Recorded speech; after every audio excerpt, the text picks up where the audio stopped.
I remember when I first joined CIA, huge push, CTC, I've seen the coin on your wall here, huge push for counterterrorism operations. Basically, any group that has any kind of extremist belief that runs contrary to what the US wants you to believe, they can simply label as a terrorist function. You learn to accept that the mission you signed up for was to keep Americans safe, stop terrorists, end nuclear proliferation, save democracy. But then instead you end up chasing negotiation prices for wheat or rice. That's why it's built the way it's built, because it's built so that you can't be a conscientious objector. I don't understand how this is protecting my people back at home. And I definitely don't understand why you're putting us into danger's path to get this information. When I got that lecture about loyalty and my loyalty to the director instead of my loyalty to the agency and the mission, it was clear that I was in the wrong place.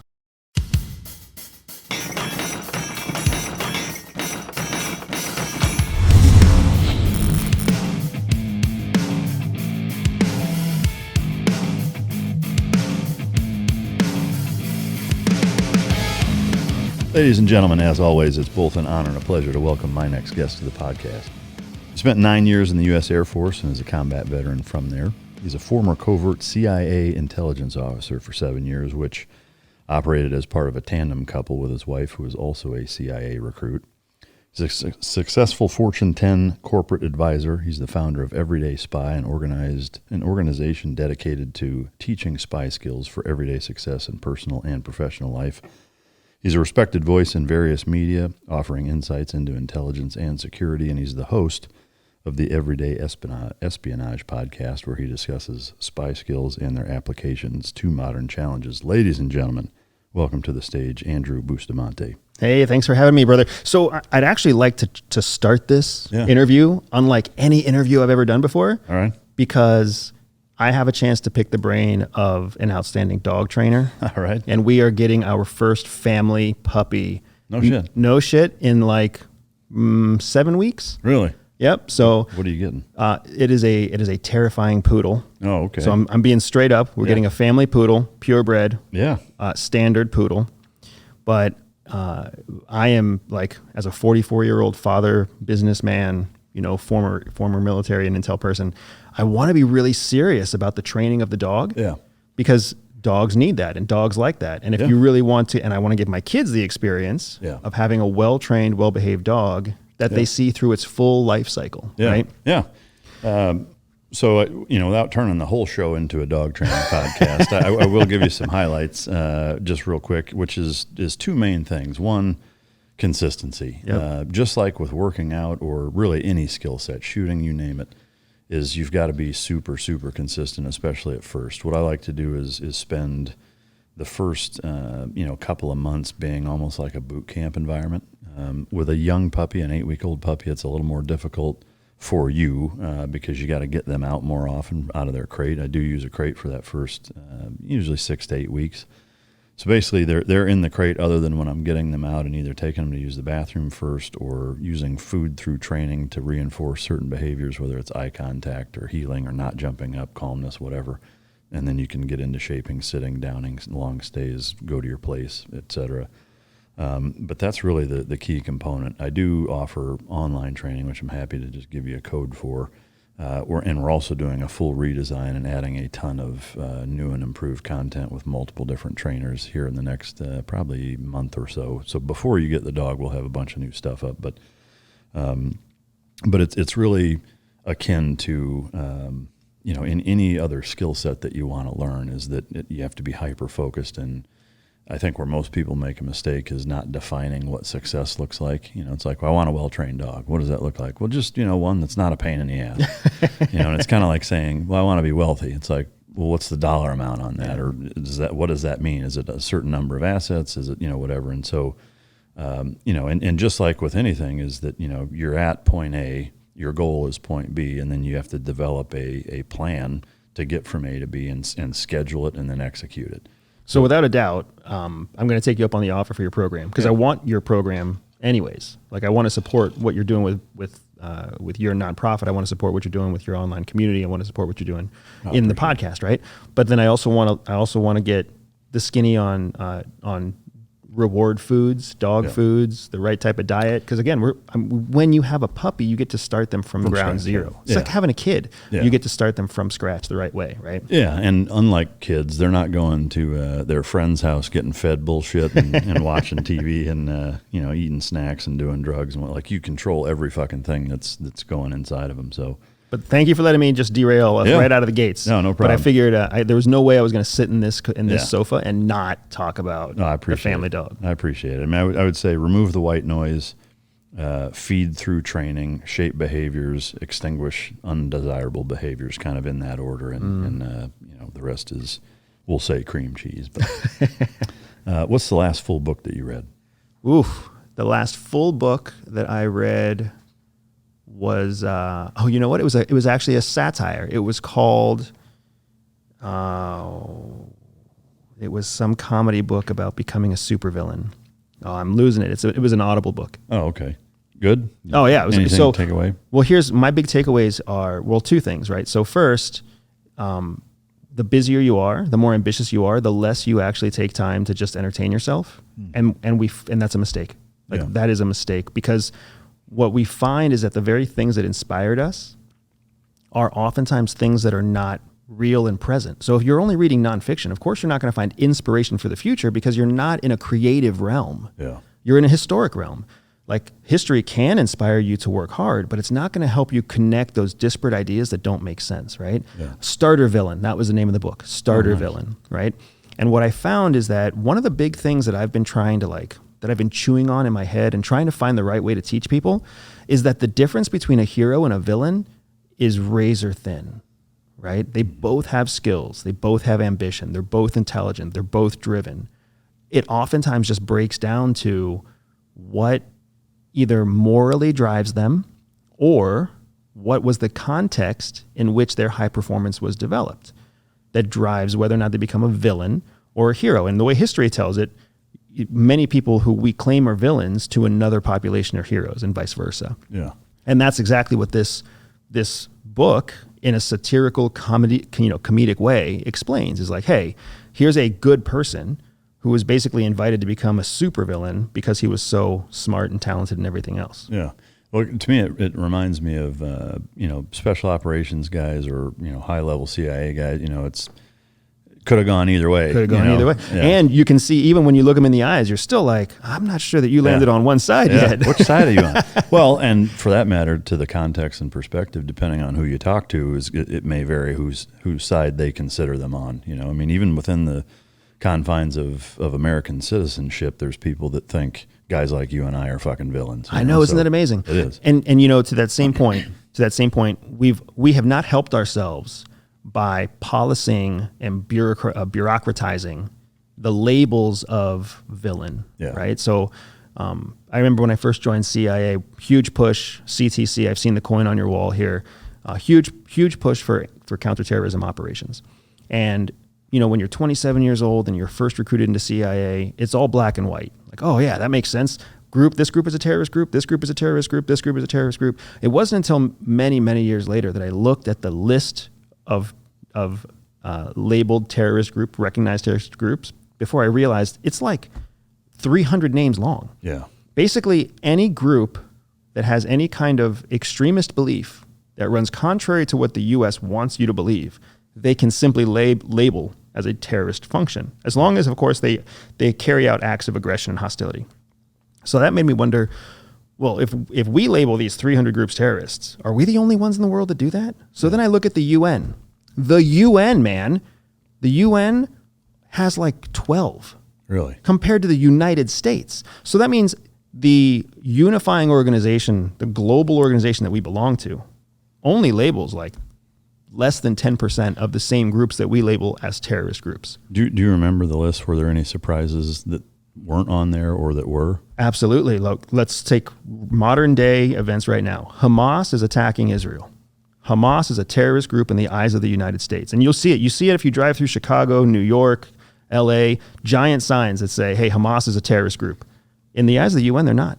In the eyes of the UN, Hamas is the recognized official government for Gaza. And even now, the West Bank, on the opposite side of Israel, has started getting closer relationships with Hamas. Hamas is recognized out of Qatar. They're recognized all throughout the Muslim world. Yeah. So that was a standout, relevant example right now. And once I realized the UN had a different opinion than the United States, then it made me look at our enemies. Yeah. And Iran labels the U.S. armed forces as a terrorist group. Yeah. So holy shit, man! Like when you have just bureaucracy policing, ethics, anybody can say anybody is anything, and essentially get widespread public momentum on their side. Hey guys, I want to take a minute to tell you about the Mic Drop Patreon, where you can get the real mic drop experience the way it's meant to be seen. You get completely uncensored, unfiltered, and uncut episodes with nothing held back, just raw, real conversations directly from me to you, without YouTube censorship. Plus, you'll see it days before anyone else, with early premieres and exclusive bonus content that you won't find anywhere else. You get behind-the-scenes access to the show, including pre- and post-show footage with me and the guest both in studio and on location, depending on what the guest is into and what we have going on. On top of that, we've got tons of Patreon-only perks, mic drop swag, access to exclusive merch, and the chance to submit your questions to be asked at the end of every episode. You'll also get a sneak peek at our upcoming guests, so you'll know who's in the studio weeks before anyone else. We're constantly releasing new features and dropping new content based on what you want to see. For our top tier members, you get the same mic drop challenge coin that all of my guests receive from the upcoming show, which will never ever be for sale. We've got quarterly merch that's sent out directly to you, a monthly Zoom call with me where we talk about whatever you guys want to talk about, and an active group chat where we all shoot the shit on a daily basis. All of that for just a few bucks a month to support the show. Right now, we're also offering a 10% discount off an annual subscription, which means that you get more than a free month. I want to say thank you to everyone who has already signed up. Your support means that we get to keep bringing you the content that you love. So if you haven't yet, hit the link in the description or go to patreon.com/micdrop and join the team. I'll see you guys in there. Thank you. What are the two key components for canine success? That's effective training and proper nutrition. Fueled by Team Dog brings those two components to your family and best friend. The perfect nutritional balance that results in a higher mental acuity, energy, overall vitality, and even an improved appearance. Every product you will find in my company's store was born from the battlefield and not from the boardroom. Let my life's work help you become your dog's hero.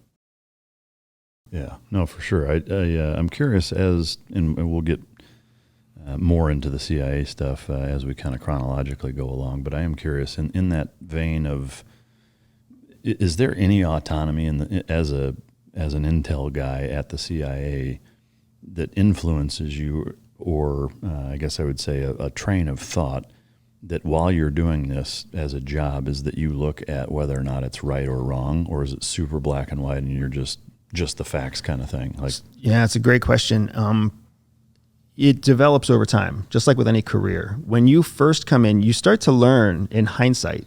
In hindsight, you start to realize why the military recruits young, why CIA recruits young, why FBI recruits old, right? The average CIA officer recruited is about 26 years old. The average FBI officer is like 32. Why? Well, you start to realize that what they're looking for in their recruits requires a certain number of years of life experience. And what CIA really wants from a young recruit is black and white thinking, clear loyalty, clear division of opinion and fact, because they can cultivate that into somebody who operates autonomously in the field, predictably, for about 3 tours. But they also know that after 3 tours, they need to bring you back to Langley so they can reinstitutionalize you, help you rest and recuperate, help you kind of get through some of the trauma you saw for those first 3 tours. And then, depending on how you perform at Langley, they might send you out for another tour or 2 in a middle-level leadership role, bring you back, and then only like the senior 5 or 10% ever go back out into the field again for a senior job for exactly that reason, because they know they can't send someone out who is going to question what's right, wrong, priority, not a priority, because our job, our mission is to execute the intelligence requirements dictated by the United States policymakers who are elected officials put in positions of identifying intelligence priorities. Yeah. So even more so, that way in the military. Like, I just need somebody who's going to do what the fuck I tell them to do. And the older you get and the more behind the curtain you see, the less that happens. And objectivity is your worst nightmare, basically. Yeah. And so think about what that means. And this is the uncomfortable conversation I feel like not enough people have. That means your senior military officers are not the most capable. Yeah.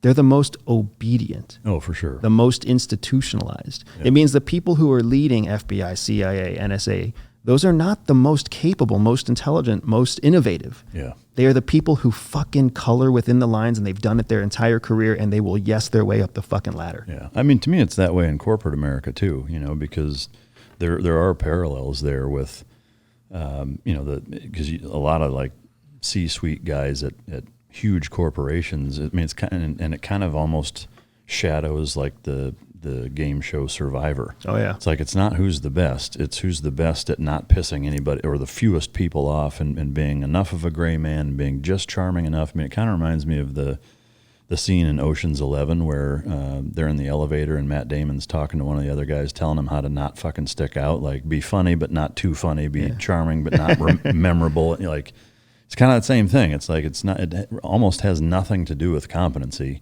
It's who checks the right box, who pisses the fewest people off, who does what they're told, just enough to fit in, not so much to where, everybody fucking hates you and you're a total kiss ass. It's, it's a really weird metric or path to success. And it seems to be paralleled in all big industries. Well, arguably what I would say is that we're actually seeing a transition. I would say 10, 12 years ago, you were exactly right. In multiple industries, from government to corporate America, you played by the rules. You did what the board told you to do. You did what the donors or the investors told you to do, and you just did it, right? But with the advent of companies like Facebook, with Twitter, with PayPal, a new generation of business leaders came in that were absolutely countercultural, right? Elon Musk, one of the richest, most famous guys in the world, on the autistic spectrum, nobody likes him. Even the people who love his products don't really like the man. And yet somehow he is able to become a personality force of nature. Zuckerberg was the same way for a long time. You've got the same thing with Donald Trump, right? In politics. Here are people who 10 to 12 years ago, we would have never accepted them as a leader of industry. Mm-hmm. And now we've adapted as a society. We've kind of demonstrated our appetite for a change, for disruption of the status quo. And I think that especially even now as we sit here, the Democratic National Convention's happening in Chicago, and in the field of politics, you can literally see this playing out. You can see one side saying we want to disrupt the status quo, and one side saying we represent the status quo, stay true to the status quo, double down on the status quo. And it's happening at the political level. It's happening in corporate America with different CEOs. But as you and I know very well, government always moves slower than speed of business. Yeah. So one day, I'm hoping we will see a day where colonels and generals are specifically chosen because they disrupted what we did in the past and found a better way to create a process. But it's going to take a whole new generation of military officers. Well, yeah, that, and I think it's going to take an administration that values and rewards that too, because I do think that there's probably some guys that fall into that category that, if somebody, or if there were enough administrations in a row in charge that fired shitbags and hired and rewarded the true patriots, I think you could change it relatively quick, but I think that's the only way to do it. Back to the corporate thing, I mean, it sounds like from what you're saying that you see it as kind of an old guard and a new guard, like there's two very different types of industry. Right, and I would say that for a few reasons, right? So I'm very blessed now that a big chunk of the revenue that's generated by my company comes from industry leaders, high net worth, ultra high net worth, investors, strategic advisors, CEOs. And I'll just tell you one real quick example. I mean, I have a client in LA who works in the cannabis industry, and he's a leader in the cannabis industry, specifically in his sub niche, right? And this was a guy who got to where he got because he positioned himself before cannabis was ever legal in the United States. Prior to that, He was just a fucking entrepreneur trying to scrape by to make it work with a product that he believed in, right? And that's all he was doing. But, rebellious, countercultural, everybody thought cannabis would never be legalized. And of course it's not going to be legalized. And if you're helping backyard growers, you're a bad person, right? You're breaking policy. And that was the world he was born of as an entrepreneur. And then he participated in trying to lobby to get it legalized in the United States. He was super smart on all the regulations, which states were going to say yes first. Now he sits in a spectacular apartment in a spectacular part of the city, in a penthouse, in a place that most of us can only dream about living, because he bucked all of the cultural norms. And he said, fuck it, this is what I'm good at. This is where I think we're going. This is my vision. I'm either right or wrong, but I'm all in. Yeah. And we're seeing more and more people like that in industry. I was sitting with a client in New York just a few days ago who's the same way, an architect who's bucking the system and winning most of the time, but bureaucracy and policy works against him. So he's one of those 2 steps forward, 1 step back, because he's constantly fighting an entrenched, marketplace that's still supported by old guard. Yeah. What type of stuff do you do for clients like that? It's a wide range. So essentially what I built with Everyday Spy for the ultra high net worth client is we built a suite of capabilities. If you think about it, even your time with the SEALs, right? We are not individually talented.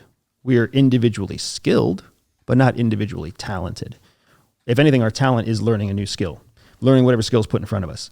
And then what the government does with us, what makes an elite unit, is creating a suite of people who are highly capable in a variety of skills. So all I did when I left CIA was build the same thing in the corporate side. So Everyday Spy has a corporate functionality, and all we do is bring together industry-leading capabilities from the government sector that nobody realizes has applicability in the private sector. Due diligence, investigations, surveillance, digital surveillance, offensive and defensive cyber operations that are fully within the confines of the law, right? International training, national training, leadership training, all these skills that corporate leaders want and need, especially in the world of new emerging threats. They don't even realize these capabilities exist. So when people trip into my company, when they find their way through, whether it's podcasting or me speaking at an event, inevitably they come and they say, hey, I have a problem. Can you help? And that's where we do most of our business development for high-level clients. Is there 3 to 5 most common problems that you guys solve for corporations? Absolutely. So I would say the first one is due diligence. Not just so if anybody's in a world of due diligence, whether you're doing due diligence on a jury, whether you're doing due diligence on a new merger acquisition target, whether you're doing due diligence on your daughter's, fiance, whatever's going on, most people don't realize that your typical due diligence, that you hire an attorney to execute, the attorney subcontracts that out to some private investigator who has a $500 a year license on some LexisNexis or something, and it's all pencil whipping. That's the typical due diligence, and people charge $15,000 for due diligence like that. Very, very weak due diligence in our opinion, because all you're really looking at is documented records. Yeah. Whereas when we are called in to work, especially for a company who's hiring a new CEO, a company who's debating whether or not to press charges on a contractor or subcontractor, when we do due diligence for them, it's paperwork due diligence, but it's also real-time cyber due diligence. We have the ability to geofence targets and look at their cyber behavior, look at who they're communicating with, look at what foreign, what local, what connections they're making through their network. I mean, it's a really cool capability, completely legal, that we do, in defense against counterterrorism or defense against human trafficking. But that gives a completely different level of due diligence to those corporate leaders. And then we have a pretty significant portion of our business that just fixes problems, finding people that you can't find because of whatever else. Also, we do a lot of work that makes sure that lawsuits happen in settlements instead of litigation, because whether that's reputation management or reputation targeting, so we'll putting do the both. squeeze on people to settle and not fucking mess with it. But in a legal way, which is surprisingly easier than you would think. Well, it's probably surprising that some of it's legal. Maybe is would be the big surprise for a lot. Yeah, of the people. movies make it look like you're going to go knock on someone's door with a bat on your shoulder. Yeah. When in reality, all you need, like everybody, when you get to the place where you're dealing with people who have $5 million net worth or more, once you hit that contingent of people, there's always something they're trying to hide. Yeah. And what sucks is it's not even because those people are nefarious. It's because somewhere along the lines they hired somebody who they didn't scrutinize closely enough, and that person fucked up. Yeah. So that way you can go to, somebody who's suing you over A, B, and C, and you can say, hey, this company president of a company that you own did this, and it's on your ass. Yeah. Do you really want to make this part of what comes up in litigation? Yeah. So on the reputation side, then you guys kind of do each side of the coin. Like you can help people protect it, or you can expose it if it's somebody that they're trying to hire, and vice versa. Correct. Yeah. And the raise the you can see why that's valuable. Oh yeah. But one of the things that's really critical is just like we were saying, those high net worth individuals who made one bad decision in the past, whether they did it themselves or whether they hired somebody who made a bad decision, they want to find a way to de-risk that. It's still discoverable. But for example, there's a difference between the open web and the deep web, right? And if I'm boring you, tell me. But This is the kind of geeky shit that I like, that gets me excited. I'm into it. The open web is the internet that is actively indexed. So when you type something into Google or Yahoo or DuckDuckGo or wherever, right, Safari, what you're doing is you're putting a search term in there that goes up against a giant index of keywords that was scrubbed by the web crawlers for that search engine. That's all considered open web. It means the information was put on a web page that was not protected, that was available for a web spider to scrub. In addition to that, there's also something called the deep web. And the deep web is not the dark web. The dark web is the illegal place where you buy marijuana and children and panthers. In that order. Or all at the same time. Or all at the same time. But Friday night for Mike Tyson. And a pigeon or two. But the deep web is still the legal open internet, but it's the web that's covered, that's protected by state laws, municipal laws, et cetera. So for example, your housing record is listed somewhere. Your taxes, how much you pay, your name, your address, your voting record, your voting history. All of that is public information that lives on the deep web behind a Texas government protected website. So the web crawlers on Safari and Google can't go there, but it's still available on the open internet. Yeah. Well, the only way that you can get information off the deep web is one, to know how to find it, and then two, to have approved access to get it, which usually falls to attorneys and background check investigation companies, et cetera, et cetera. So even just the idea of an open web and a deep web, I'm shocked how many people don't know that exists. Mm-hmm. They think there's deep web and dark web. That's it. Or they think there's open internet and dark internet. There's a whole gigantic chunk of available information that lives in between. Yeah. I'm curious with the, I don't know if you saw that phone that Eric Prince's company came up with, the Up phone, or I don't know what the fuck it's called, but would something like that prove problematic for you guys to geofence or to track somebody's, activity online, et cetera, or is it still, there's always ways around finding where people have been and all that? The answer is yes to both. For sure, it makes it more difficult, right? When you have hardened phones, which is what Eric Prince's company came up with, and other companies have come up with hardened phones before that. Circle phone and a bunch of different ones. We have active partners in the hardened cellular world, where we promote them and sell their products to our clients to make sure that they have that protection against nefarious actors. So without going into super boring details, the idea of an open phone versus a hardened phone, it's not about the phone or the operating system as much as it's about what permissions are put on that phone. The best hardened phones prevent you from even saying yes to an app that would let you disclose your location. That's the best kind of hardened phone. But what we find is a lot of times users, even when they have that phone in their hand, I have a client in California who has a hardened phone, and it's such a pain in the ass to use it. He just doesn't use it. He just doesn't use it. So I'll use the iPhone. Yep. And every time I'm there with one or two of my other support partners, he always says the same thing. He's like, I have the phone, I hate using it, it doesn't work the way I want it to work.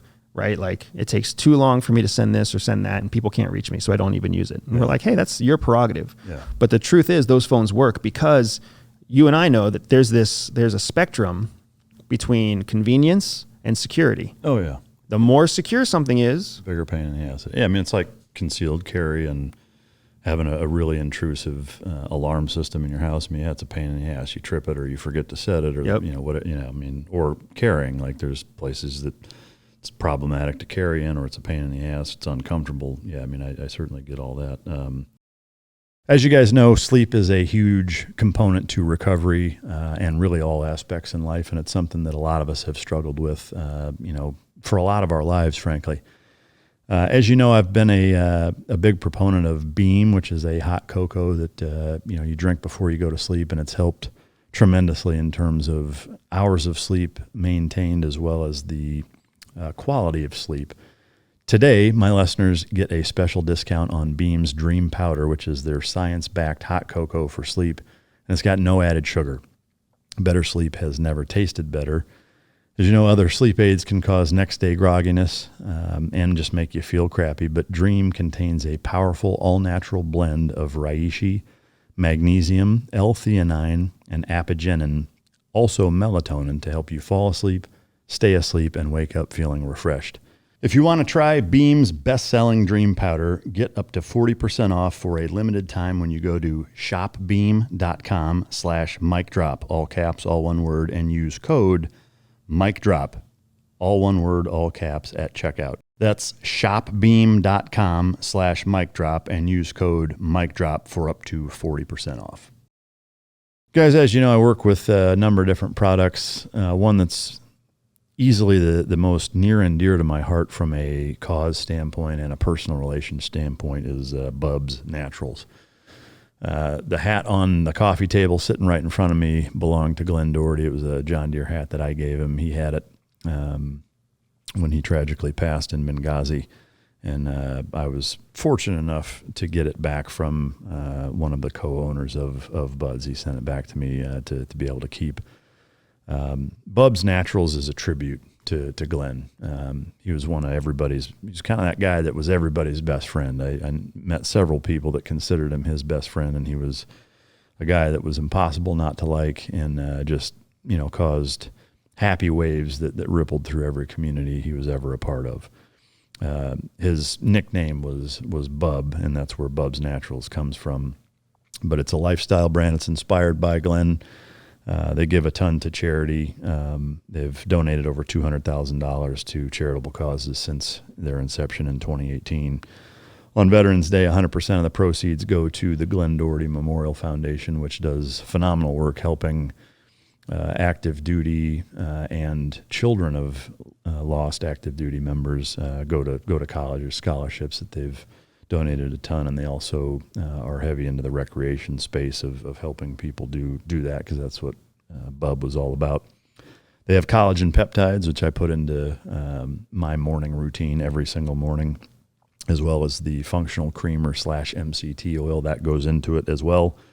They have hydrate or die electrolyte drink mixes, which are great for pre-workout, during workout, and post-workout to get all the added sodium, potassium, magnesium, etc. that's required when you deplete it. And they now have Bubs Brew, which is a specialty organic coffee that is also very, very good. It's USDA organic, fair trade. It's Whole30 approved, which is the first time that's happened. It's free of yeast, mold, and aflatoxins. Small lot roasted, guaranteed fresh, and it tastes great. Biggest thing is Bubs is a family company. The way that they started is, again, super close to my heart, with him being one of my closest friends for a long time. And I just can't say enough good things about that company, of the product that they put out, why they started, what they give back to veteran communities and the Glenn Doherty Memorial Foundation. And I encourage you to go to bubs.com, and now there's a landing page specifically for Mic Drop listeners. Just enter the code Mike, M-I-K-E, all caps, and you get 20% off your first purchase at bubsnaturals.com. So that's www.bubsnaturals.com/Mike. And you can check out the Mic Drop landing page and go support an amazing cause. I mean, I feel like I could just keep bouncing into the what ifs, trying to get through the lightning round quick. It's not so lightning anymore. If time travel was possible, where would you go and why? Oh man. So if time travel was possible, I would go into the future, and I would try to go into the future far enough where I could sit with a member of my family 3 generations from now. Because what I want to know is if I'm doing a good job now. Yeah. Like, am I being the father I want to be? Am I teaching the lessons I want to teach? Am I instilling a culture in my children that they will perpetuate with their children? Yeah. And I don't want to talk to my son when he's 40 years old. I would love it. But who I really want to talk to is my son's son when he's 25 years old, and understand, like, hey, tell me about your grandpa. Yeah. Because that's going to tell me about the impact I made as a father. Yeah, I mean, I think it's fascinating, unique answer, and also highlights how sad it is how few people know anything about their great-grandparents. You know, like, most people don't know their names, what they did, where they're from, where they grew up, if they had siblings, you know, and to me that's kind of sad, you know, that unfortunately the circle of life is such that even though most people, I think, are generally pretty proud of their heritages, wherever the fuck that's from, and celebrate it, some of it, I think, is people are fucking bored being Americans, and they're like, well, you know, my heritage is from fucking wherever, and so I'm going to wear this. You know, it's like, I'm going to wear a kilt now because my fucking grandpa, you know, was from Ireland or whatever. But well, even on a more personal level, right? Like, I came from a broken family. My father was killed in a violent crime before I was born. I was raised by my mom and my grandmother. My grandmother had been through, I think, 2 divorces in her life. And my grandmother recently passed about a month and a half ago. She was, I'm sorry. I appreciate that. She was one of the loves of my life, raised me as a child. But the point is, even upon her deathbed, the legacy that she was really leaving behind isn't a legacy that she would be very proud to know is happening. Yeah. Infighting between her kids, you know, ostracization of her youngest from the 3 oldest, you know, the family politics. And then even now, as the family and my cousins and I and my sisters and I are all thinking about getting together for the wake, right? We're not excited for the wake because we know what's going to happen. You know, Aunt A is going to argue with Aunt B, and Uncle C is going to get drunk, and there's going to be fighting about everything else. All of this, when what Grandma would have actually wanted is for us to all just be like, hey, you know, let's rally behind the fact that this wonderful woman gave us everything she could give us to try to help us be better than she ever had. And we already know that's not how it's going to turn out. It'll start there. Yeah. Right? In the funeral home, it'll start there, but eventually the fucking Tecate is going to come out and we're going to go Mexican again. Yeah.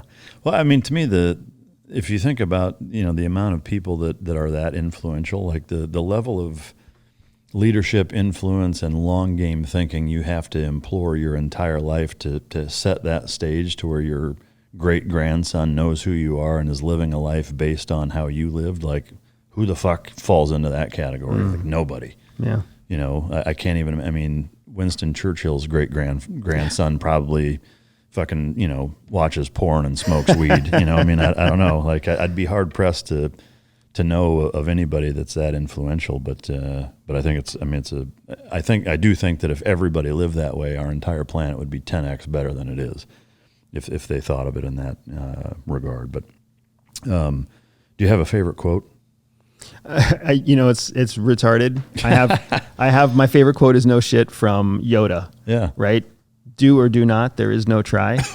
Is like, I don't know why, but that is a quote that has never left me. Yeah. And I wish I had some sort of cool academic Winston Churchill or, you know, paragraph. Eisenhower quote or something. Yeah. I learned a bunch when I was in the military, but the one that always comes to my mind in hardship and in success is like, you know, stop fucking talking about trying and hoping and aspiring, and just do it or don't do it. Yeah, no, I love it. It's a good no bullshit one. Living in Colorado, do you have an EDC? Do you carry? I don't carry a handgun. I don't carry a firearm. Right. The everyday carry that I carry are practical tools that I was taught at CIA. I always have $100 in cash and small bills. I always have shoes with laces. And I always have some sort of waterproof layer. Those are my 3 everyday carry. And those served me all through CIA, because no matter where you are, you don't look like a threat, you don't identify like a threat, and you can bug the fuck out of any threatening situation as long as you have shoes with laces, capital that can be liquidated in a hurry, and a layer to protect you from wetness specifically. Yeah. Is $100 enough nowadays still? You know, I get that question a lot too. In most parts of the world, $100 gets you out of a pretty nasty situation, right? Especially if you have it in ones, fives, and tens, and 20s too. But ones, fives, and tens are critical because the currency exchange is still very much pro-U.S. and there's still a aura about American dollars that people will take an American dollar. A $5 bill is worth $20 worth of value because it's American currency. And people get excited about that in, you know, India, Pakistan, Southeast Asia, South America, Africa. Is there any concern in those environments that it just being American currency, that is going to translate to you being more threatening than if it wasn't? In some countries, yes. American currency in Russia is going to fuck you. In Belarus, it's going to fuck you.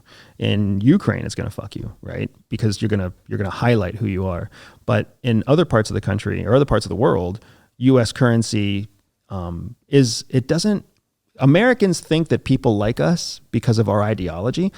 Most of the world fucking hates America because we're a bunch of overweight, self-aggrandized, entitled, nosy, overeducated people who bitch about how hard our life is and how unfair the world is, when we have no idea what it's like to actually have flies landing on our eyeballs and not knowing where the fuck you're going to eat. Every time I go to a first world country in Southeast Asia, like when I go to China or Singapore, when I go to Thailand or Taiwan, there are still people delivering meat.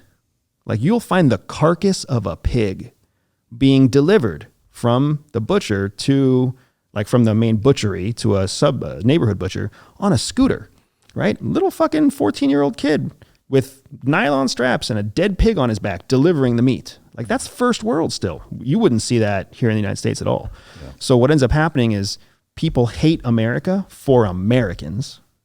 People love America for our wealth. Yeah. And the currency carries the stigma of the wealth without carrying the stigma of Americans and American values and American entitlement. Yeah, that makes sense. So I mean, obviously due diligence on where you're going and what currency to carry and how much is going to go a long way. But what would be the second best currency? Euros if you weren't going to carry America? Whatever the local currency is, yeah. Okay. Like if you're in Europe, euros. If you're in Latin America, you've got different currencies all over Latin America.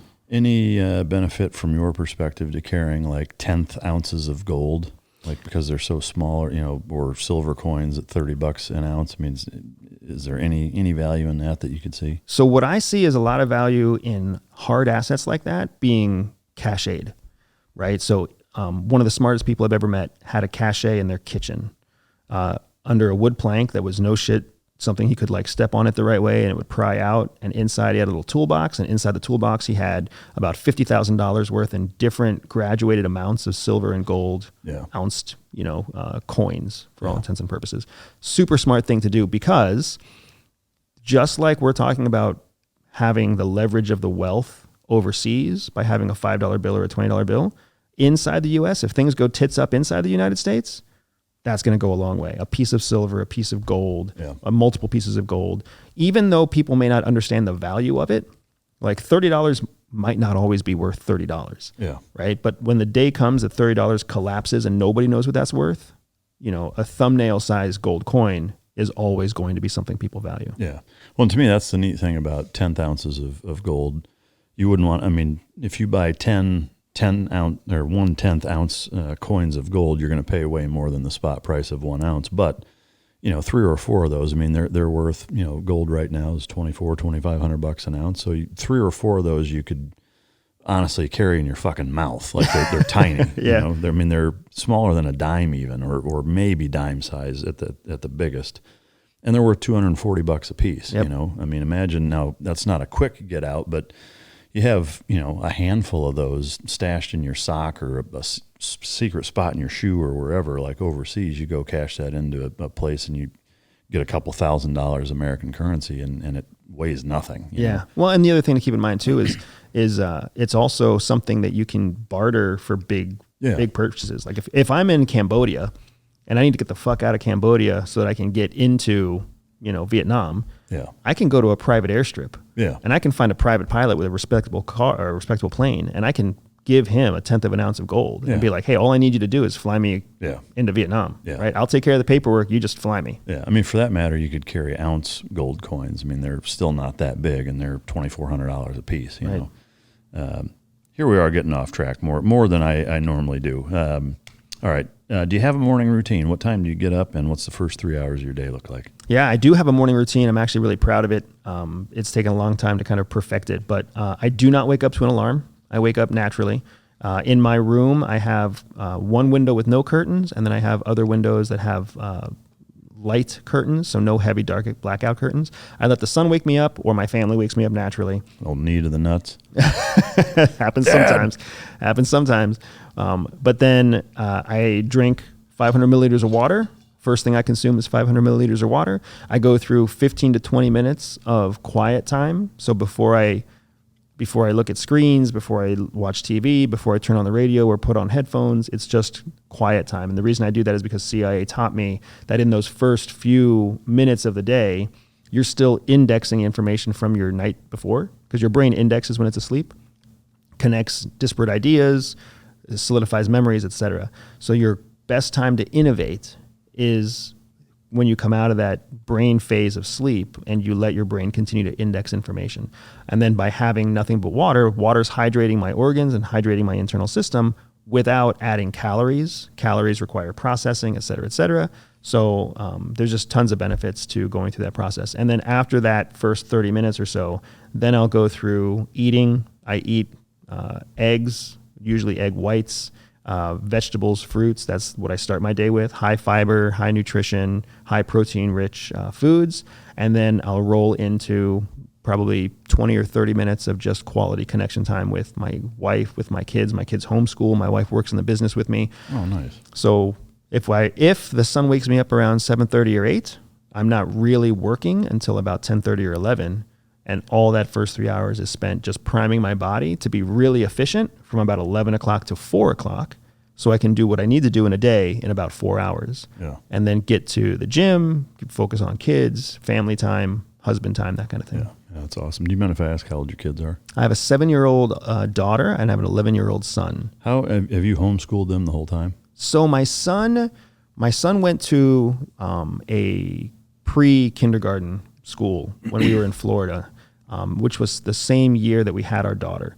And we put him in that school because we knew we were having a second child and we wanted to see how it would go. We were excited to put him through public school.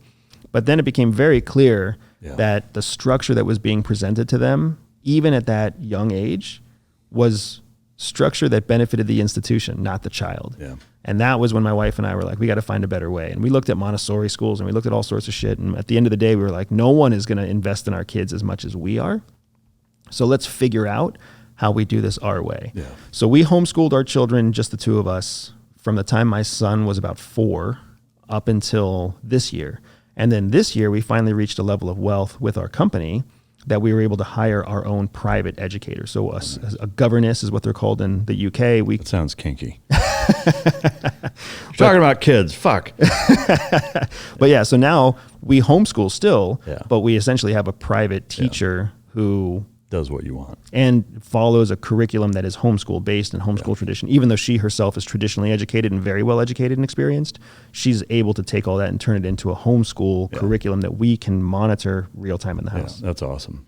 Look, I mean, my kids are done with school at this point, basically. But to do it over again, I would have homeschooled them. You know, it's a absolute fucking travesty what public school in most cases. I think there are some school districts here or there that are decent, but overwhelming majority of them in the United States are just an absolute fucking Greek tragedy. And you know, we often justify homeschooling by talking about the disastrous public school and private school education thing here in the United States. But the second half of that is you also get to be with your kids. Yeah.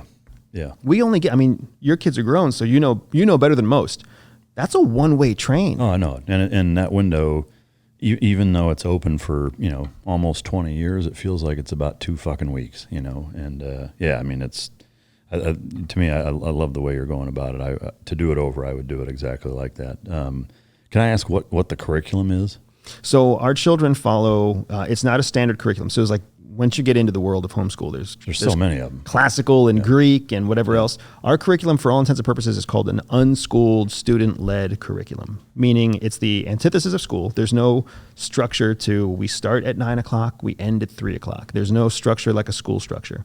And then it's student-led.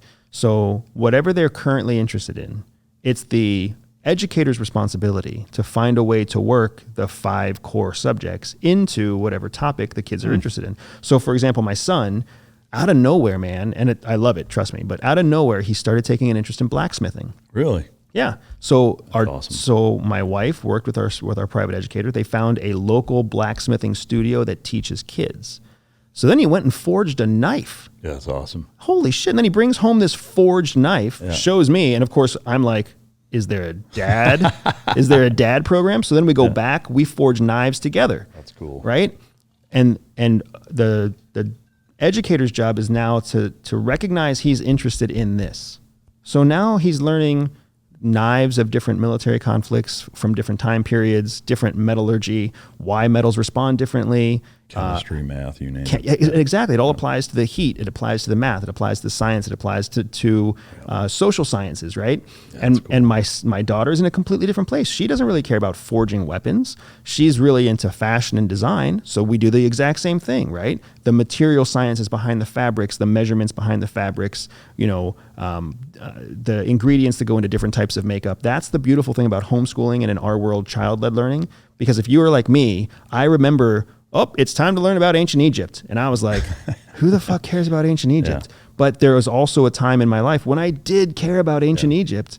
It's just... Typically, the older you get, the more you care about ancient Egypt. Yeah, it's fascinating, man. That's such a cool program. I'm curious, at the end of their childhood, the late teens, early 20s, like it'll be fascinating to see kind of what they're into and where they're at and what they do with it, like where they go from there. But where are you originally from?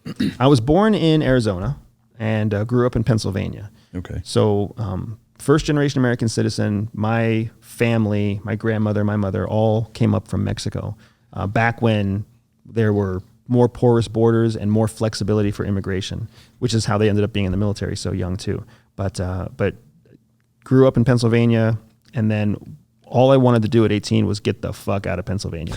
And anybody in Pennsylvania hearing this right now agrees, like, how do you get the fuck out of Pennsylvania? It's interesting. The guest earlier this week was from Pennsylvania, Western Pennsylvania, but what part? Central Pennsylvania, right outside of Harrisburg. Yeah, nice. In terms of your childhood, I mean, were there any big ticket items that really stuck out as being either inspirational or traumatic or affected the path and journey that you went on that were super memorable?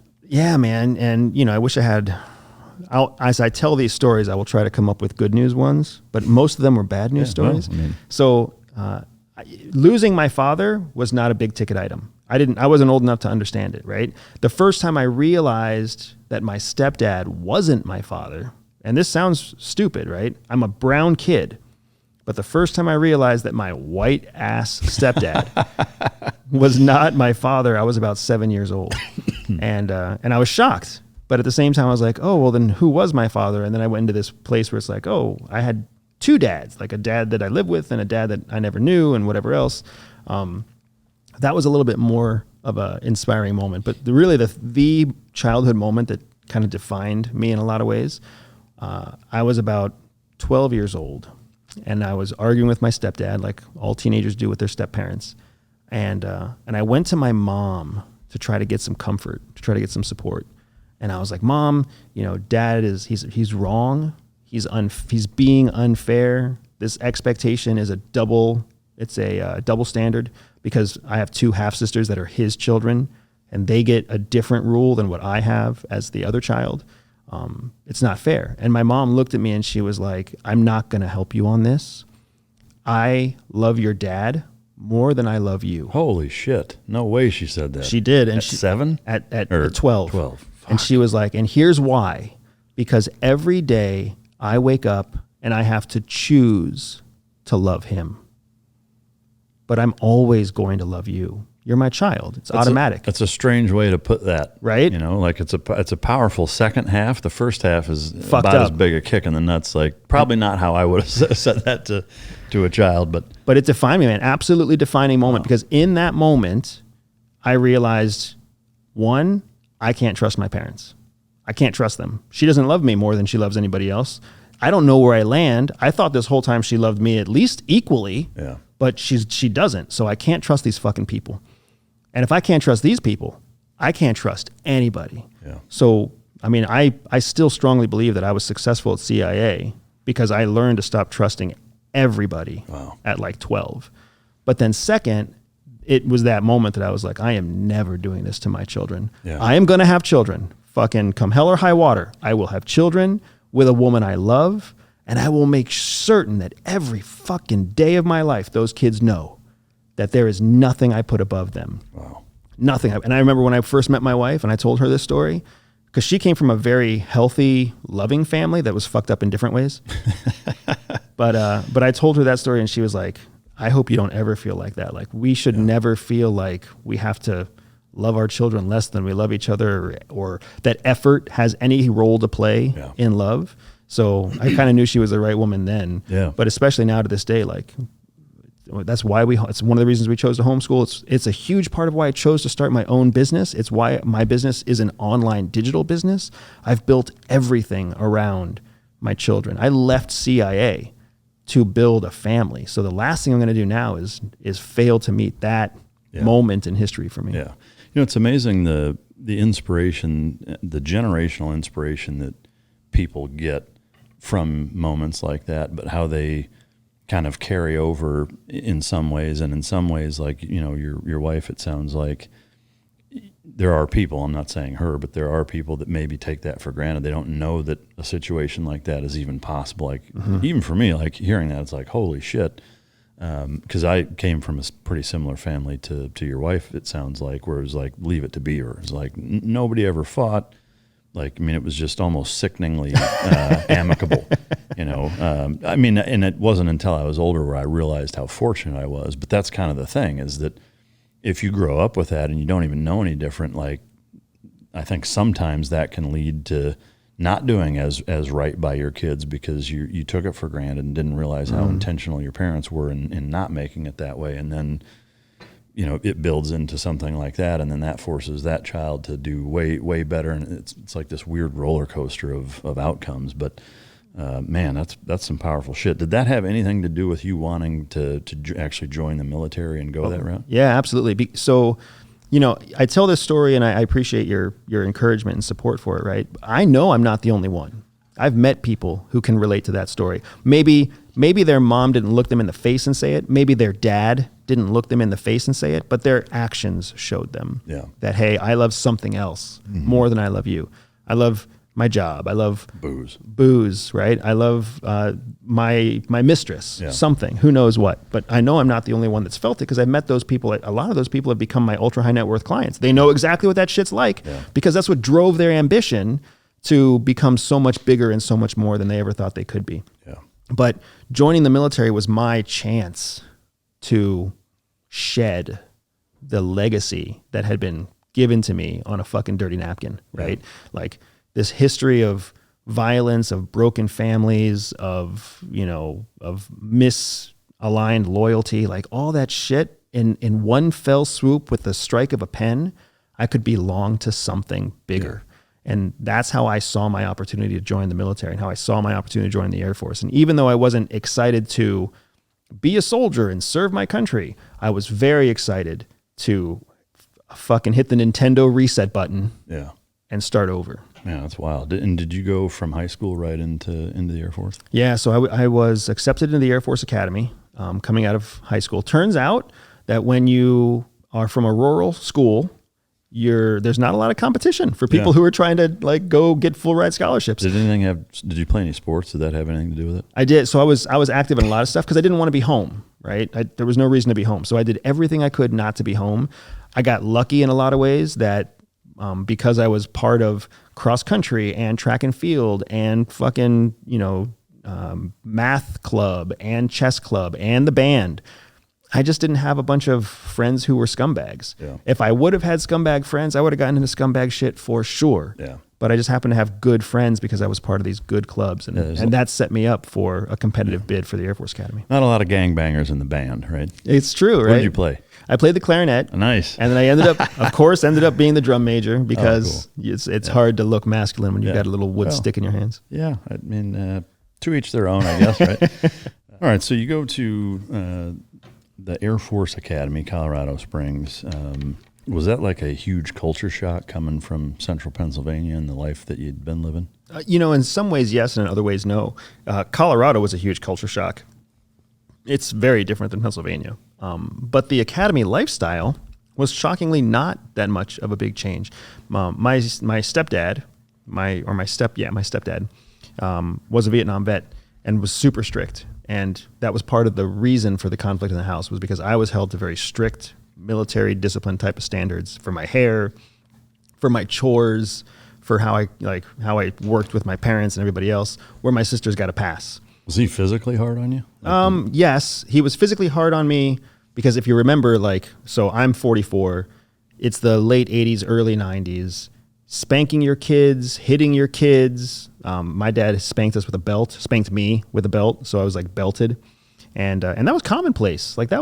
Yes, there was a movement to try to end child abuse, but it was still happening all the time. So it wasn't until I think I was 8th grade that I got a hell of a whooping. And it was the first time I got a whooping where I didn't cry, which of course, if you remember when that may not have happened to you, but for anybody who knows what that feels like, the first time you get a beating where you don't show weakness, the beating continues, because that's the moment that your parent realizes they don't have that kind of power anymore.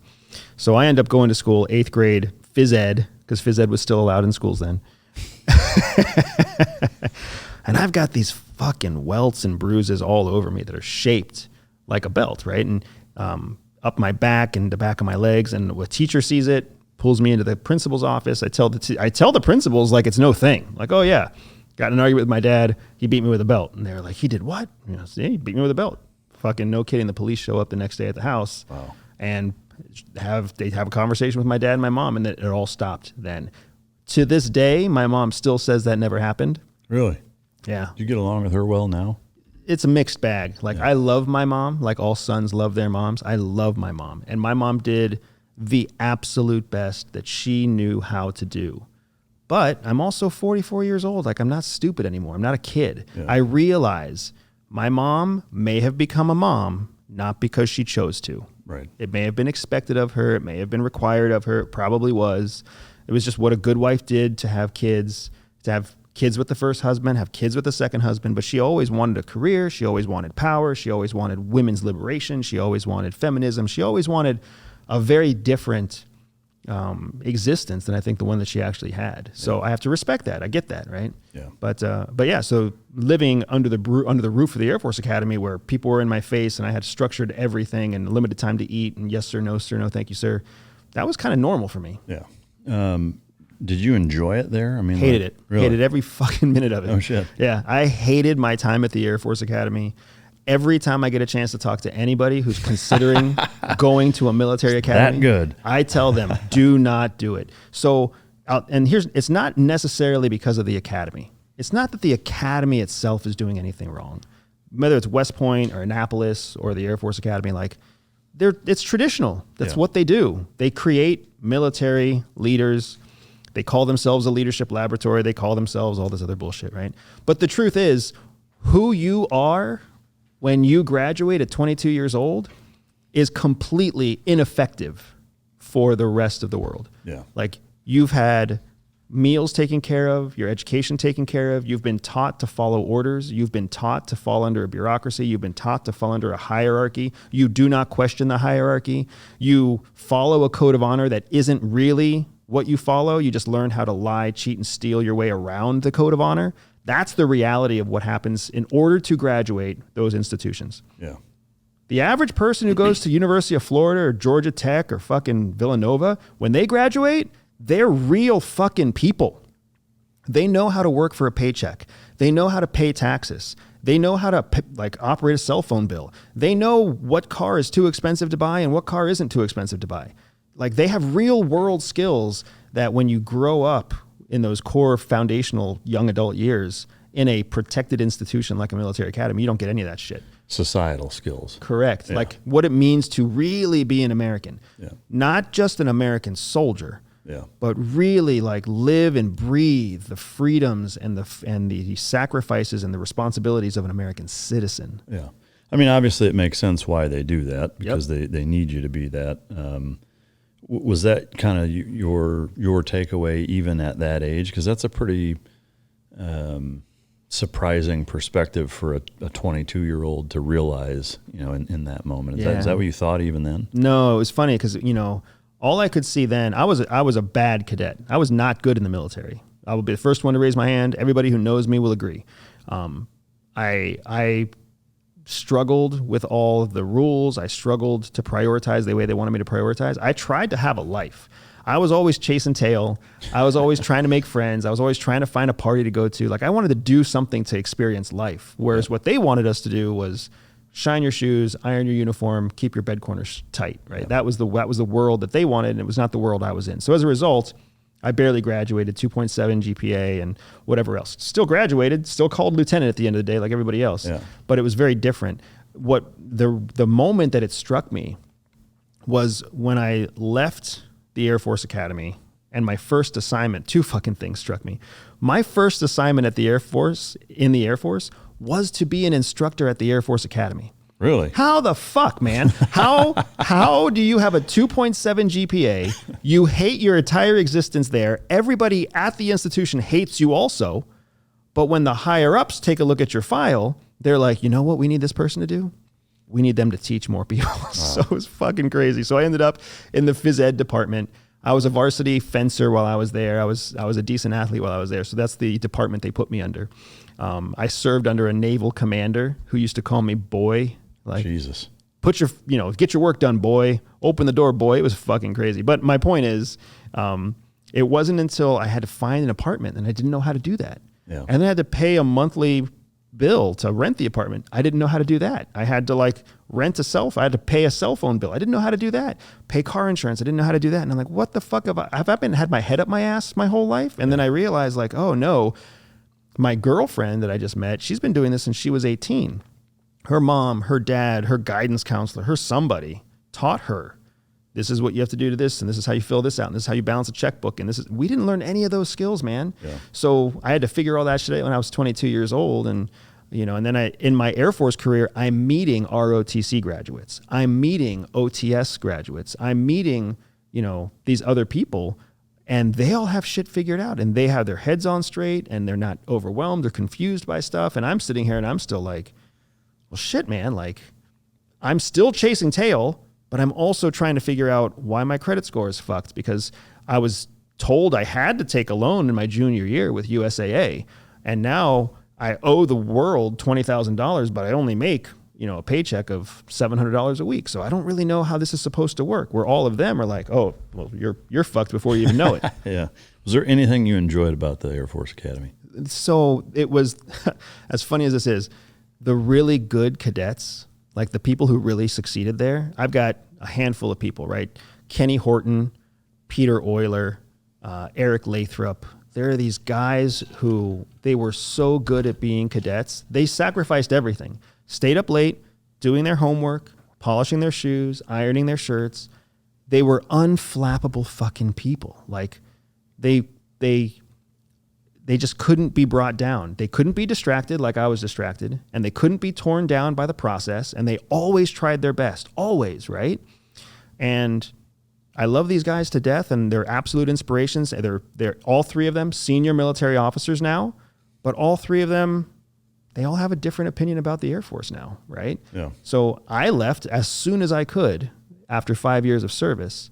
They went on to make careers out of it. And now they're at different stages of their career, and they've come to make certain they've had the same realizations that I had, only way down the road. Yeah. So does that constitute the thing you enjoyed about the Air Force Academy? It was the good guys, okay. The good people, right? I gotcha. Because they really are inspirational. Yeah. There hasn't been a day of my life that hasn't gone by where I don't reflect on the young faces in my memory of these of people like the three that I just mentioned, where you're like, Jesus, they just didn't stop trying. Whereas that's the Yoda thing, right? Do or do not. They did it every day. Yeah. Where many of my days at the Air Force Academy, I just said, fuck it. Yeah, you're just checking the box. Yep. All right, so once you did the tour there, how long were you there for? So I was in uniform until 2007. So I graduated in 2003. So 4 years at the Air Force Academy, 5-ish years, 4.5 years as a uniformed officer. Checked out as a captain, and that was when I got my call to join CIA. For the rest of the time in the Air Force, what did you do? So I started in pilot training. After I spent a year with the athletic department teaching, I got picked up for pilot training. I went to pilot training for about 9 months. I was assigned to a C-130, which was like mission critical. You're talking about post 9/11 Afghanistan, Iraq wars going on, but I did not want to fly a C-130. So I, made it very clear to my squadron commander. I was like, if you want me to fly, I want to fly a helicopter. I wanted to do search and rescue. I've got the numbers to fly a helicopter. I've earned the right to pick what aircraft I fly. This is what I want to do. Needs of the service. He looked at me in the face. He was like, needs of the service, you fly a C-130. So I put in my paperwork to leave pilot training. My slap on the wrist for leaving pilot training was they assigned me as a 13 Sierra, which is a nuclear missile officer. So they took me out of the sky and they put me 100 feet underground. So I spent the rest of my career as a nuclear missile officer. I was successful as a nuclear missile officer, which won me some awards, won me some recognition, et cetera, et cetera. So it turned out to be a good thing, but it was definitely humbling to realize that I had pissed off senior Air Force command and had to get penalized all the way to the bottom of the shoebox. You're going to the bunker. Yeah. What does a nuke officer do? So there's, it's one of those things that I didn't realize what we did either until I learned it. So the launch control capsule, or the LCC, is where your missileers actually sit, which is geographically separate from the missiles themselves. So I always thought that if you sat in a silo, it's like you sat in a silo next to a missile. That's not how it works. The missileers, missile officers, what they do is they manually process codes that come in called emergency action messages, EAMs. They process these alphanumeric codes. They translate them through a manual processing system into a different alphanumeric code. And then they program that code manually into a system that translates it through an encrypted cipher into an action. And you never know what your action is. So really what a nuclear missile officer is a manual step between two automated steps that lead in the process of either launching or not launching a nuclear missile. Sometimes they're retargeting the missile. Sometimes they're doing a maintenance check on the missile. You never know what action you're actually doing. All you know is that you do the manual step of translating one alphanumeric into another alphanumeric according to a pre-existing process. And so in terms of the process of, let's say a nuke is going to be fired on an enemy combatant for real, what does that process look like? So that is exactly why the process, like the step that we have, that's why it's built the way it's built. Because it's built so that you can't be a conscientious objector. If the president decides to launch a nuke, let's say on Syria, he's going to have a briefcase, a nuclear football. Inside that, there is a transmitter and there is a plastic card, if you think of like a oversized playing card that's made of plastic. He cracks the card across a seam and pulls out a 6, 10, 12-digit alphanumeric code. And then the football case is a transmitter, so he can type this alphanumeric code into the transmitter. That is a launch code. So anytime you hear about launch codes, that's the launch code. It's in the briefcase. That transmitter then sends that code to all the nuclear bases, all the silos, everything at once. But only the nuclear silos that are targeting the target that was part of that launch code, only those missiles are activated. So that code that he types in is the emergency action message that comes across our system. It's re-encrypted in a different alphanumeric. We demodulate that alphanumeric, put it into another system that runs that alphanumeric against an classified encrypted cipher. That cipher then knows whether or not the launch code is valid, confirms which missiles are valid to launch against that launch code, and then launches the missiles. So you would never know, because remember, we're in a capsule that's geographically separate from the missiles. We don't even know if we launched. We have zero idea. We just plug it in, hit enter, plug it in, hit enter. Sometimes those codes come with a command to twist to turn your key. So sometimes you turn your key along with the alphanumeric. You never really know what you're doing. So if one was launched, nobody would actually know if they were the ones that launched it. Correct. Or I mean, whoever's servicing the missile site's going to know because the fucking missile actually left, right? Right. So the people that would know, as funny as it is, are actually the military police, whose job it is to secure the missile field because they're always driving around. They would notice when in the middle of the night, fucking 200-ton concrete block blows off and a rocket goes off. Yeah. So with this nuclear football and the key that you cracked, which sounds like almost like a chem light. Yeah. Two questions with that. One, like, are there a bunch of different cards? Like, here's the Syria card, here's the New Zealand card. Not that there probably even is one. Here's the Russia card. Like, is that how it's organized? From what I understand, there's a country code, just like when you call your cell phone. There's a country code that's always current and programmed in. So essentially, when they crack the nuclear code, they put a country code and then a valid nuclear code, and that's what translates into the system. And I'm sure there's other, sublines that I was never read in on. Yeah. But that's the basic unclassified version of how it all works. Okay. And to your point about, we never know. One of the things that was really humbling about that job was discovering that we're just a redundancy. Right. Because the nuclear missile program has to always be prepared for what to do if there is a conscientious objector, if you're sick, if you're incapacitated. Maybe this is a retaliatory launch, and the first launch already happened, and Russia killed the nuclear capsule crew. We're not even needed, right? Because the reason that code gets sent worldwide to all nuclear bases is because if you and I are in one capsule and we have our 10 missiles, and our 10 missiles have 3 warheads each, if we're incapacitated because we're fighting or we're sick or we got blown up by the Russians, our missiles are still live. So now somebody else's crew 200 miles away, when they execute on that valid launch code, our missiles will launch because somebody else's crew validated the launch code. Yeah. And then if every ground crew everywhere was neutralized simultaneously because they poisoned the water, let's say, right? If everybody was incapacitated, they'd fly a fucking plane over our heads with 2 people in it who would send a validated code remotely to all the nuclear weapons, and the right ones would launch. Like, you're a redundancy of a redundancy of a redundancy. Classic military protocols, humbling, but also kind of genius. Yeah. Well, genius in terms of making sure it happens under any circumstance. Yeah. The football, who's actually carrying it? So that's a big question I've always wondered too. The president doesn't actually carry it. Somebody on the president's staff actually carries it, but I don't know I don't know what the name or title of that person is. Yeah. And like, we've all seen the president at the Rose Garden, in the Oval Office. Like, we've all seen the president without seeing a person carrying a football. Yeah, you never see anybody carrying a fucking briefcase or whatever. So it makes me wonder who that person is. It would also make sense that there's probably a protocol in place. So that person is always behind a camera. That person is always within 50 feet or something like that, but maybe not always on top of the president. Would there be an Air Force guy or an Air Force officer that's servicing the football? Yeah. So I would anticipate either it's a Department of Energy official, sworn Department of Energy officer, or a sworn U.S. Air Force officer, or a sworn U.S. Navy officer. Yeah. And I say that, plainclothes officers. I say that because the only 3 arms of the real nuclear triad are ground-based missiles controlled by the Air Force. Submarines. Yep. Sea-based missiles controlled by the Navy. And the Department of Energy is actually the federal oversight for all nuclear weapons and all nuclear energy generation.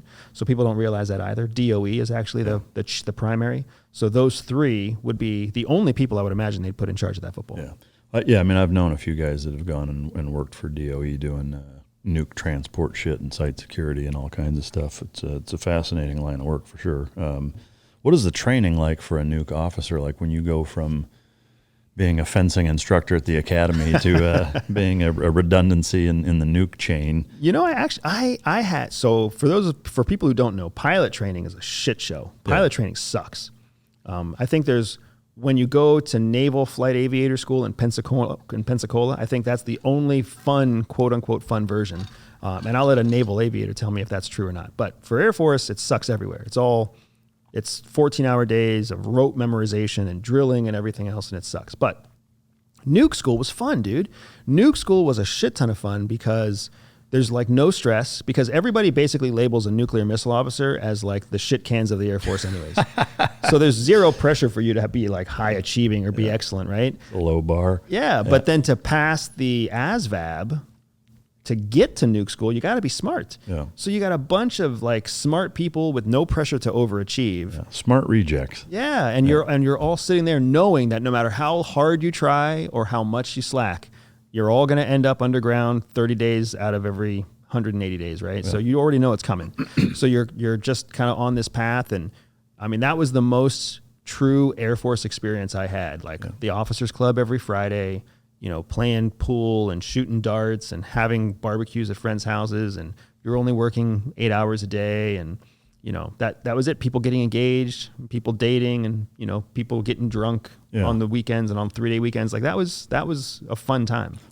So what is a typical 8-hour shift or the 30 days underground out of 180? What does that consist of? So I'll go back one step, because when it comes to nuke school, most of what you're doing at nuke school is understanding the operating systems that drive the capsule. Are you learning about the capabilities in terms of how many megatons or whatever the fucking bombs are? And, and they're like laughably more powerful than Hiroshima and Nagasaki, right? But also more controlled. Yeah. So yes, you're learning about the warheads and the yields. You're learning about the realities of what does the world look like before you launch? What does the world look like after you launch? And you're supposed to be still be a viable officer after you launch. So, you know, you turn those keys, you launch those weapons. You don't just stay underground. You got to come out through the escape hatch and then start leading soldiers again, right? So there's all this stuff that goes into it, plus how the targeting system works, how the rocket system works, how the maintenance system works. How do you communicate with the military police? How do you communicate with the chef? How do you communicate with command and control? And how do you escalate? And all the gigantic book of checklists. You got to run through all those checklists and go through simulators. They have missile silo simulators that you actually go through all the actions for all the different outcomes. So it's fun, but it's like 6 or 8 months of that. All of that happens so that when you get on the job and you're actually sitting in the silo, you're doing very little. Yeah. Like every 45 to 90 minutes, a new EAM comes in.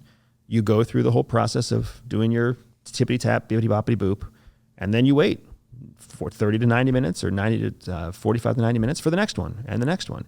And for me, in 2008, they moved us to 3-day shifts.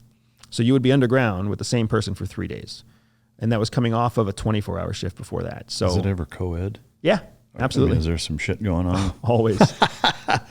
Hey, we can make this 3 days go by real fucking fast. Pun intended. Yeah. But yeah, so you that's what the life, I mean, what you do in the capsule, as you would expect, is peacetime operations. So it's just, I mean, the most exciting thing happens is a maintenance alarm goes off, right? Because a rabbit runs across the nuclear site. That's about it. So what you're telling me is that there's a strong possibility that right this second, some nuke officer is getting blown underground just to pass the time. Yeah. I mean, there's a strong chance. There's a strong chance. And I would actually say even stronger that the chances are both of them are butt ugly. Yeah. Because if they were good looking, the Air Force would have put them somewhere else.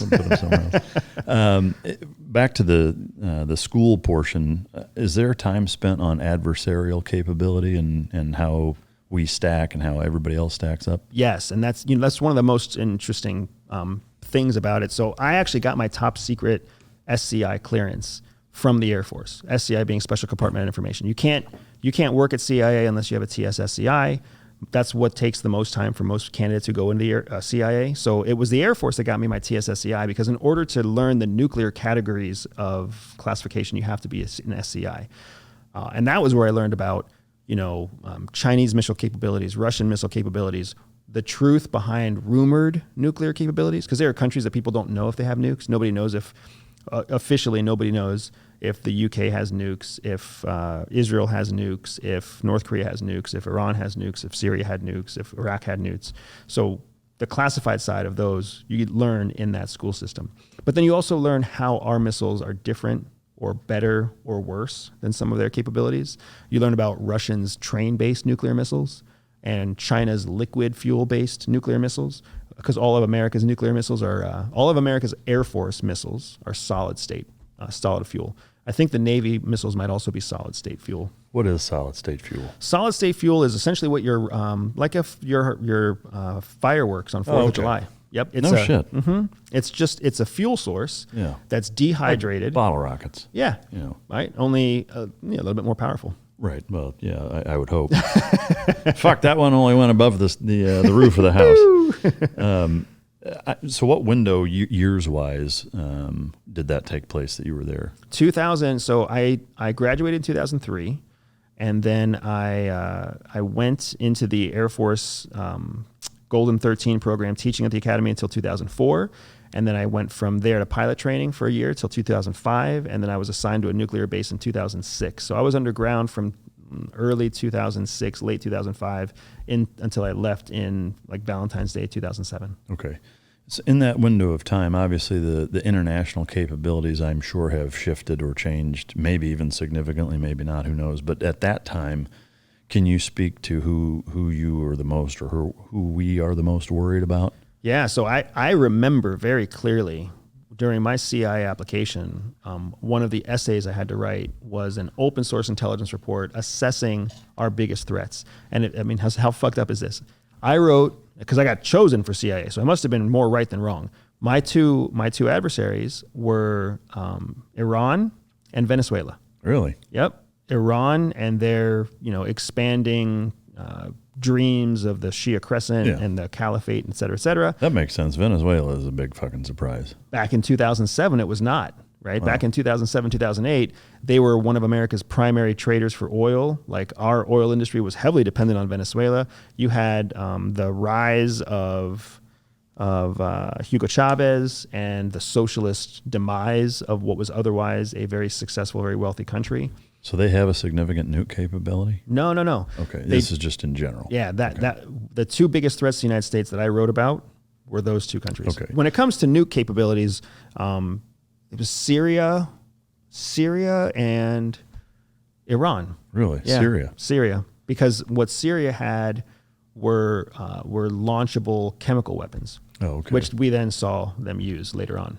I guess having spent time in the CIA, subsequent to your time as a nuke officer, do you personally feel like China and Russia are big nuke threats to us realistically? It's a double-edged sword.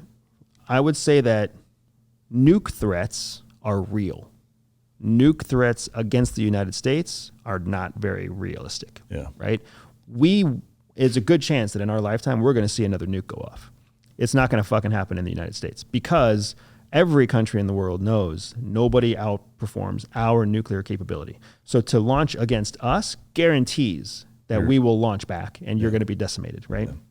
Whereas we are also a reactive, and everybody knows this, we have a reactive nuclear policy, which means we're not going to launch a nuclear missile unless somebody else executes first strike, and we believe with high confidence that first strike is destined for the United States. So consider what Iran did to Israel after Israel killed some leader. After Israel bombed the Iranian outpost in Syria, they sent 300 drones to Israel, right? Well, in the weeks before those drones, Iran told everybody. They told the United States, they told Iraq, they told Jordan, they told Syria, they told the UK, they told the UN, we're going to send a lot of drones at Israel in retaliation for them killing our folks, right?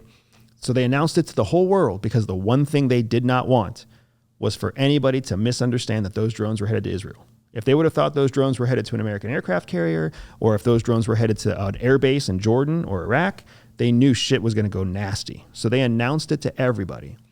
So what I would anticipate is if China or Russia, who have the most advanced nuclear capabilities in the world outside of us, if they choose to use a nuke, either they will announce it to us in back channels so that we know it's not coming for us, and then they'll use it, or it's going to get smuggled through some proxy group, and it's going to be a fucking briefcase nuke that goes off. Yeah. And that's, for me, that has been the highest likelihood of a nuke conflict, has been Ukraine, Kiev, for a long time for me. Either a tactical or a briefcase. Yeah. Yep, smuggled through Belarus, because you know what happens when a briefcase nuke goes off in Kiev and your due diligence shows that it came from Belarus, but Belarus isn't nuclear capable, but Belarus is a proxy for Russia, but Russia denies it coming from Russia and Belarus denies it coming from Belarus, then the only thing left is for us to say that it's some fringe, uncontrolled group. Either way, nobody pays a price except Kiev. Yeah. For our capability, once it's launched, is there a way there's no way to cancel it? If that is an upgrade to the system, it's a new upgrade. But the last I heard, which was still when I was with CIA, they're fire and forget, man. Once they're up, they're up. Yeah. I would be surprised if there was no cancel button somewhere by now. But when I was there, man, that was how it worked. Once you launched them, you are 100% dedicated, which is why we are not a first strike nation. Yeah. Man, it's some fascinating stuff for sure. As you closed that chapter of your life, what was the spark that initiated the CIA path? It was an accident, actually. So, I was... like all great CIA and nuke careers. Fuck, it was an accident.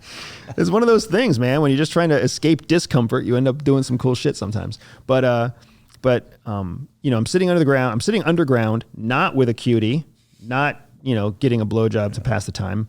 So did you have... It's a bunker 10. It's a topside 5, but a bunker 10. Did you have a rating system like that? We called them Falcon goggles. That's fucking great. God, I love it. Fucking military. Nothing changes.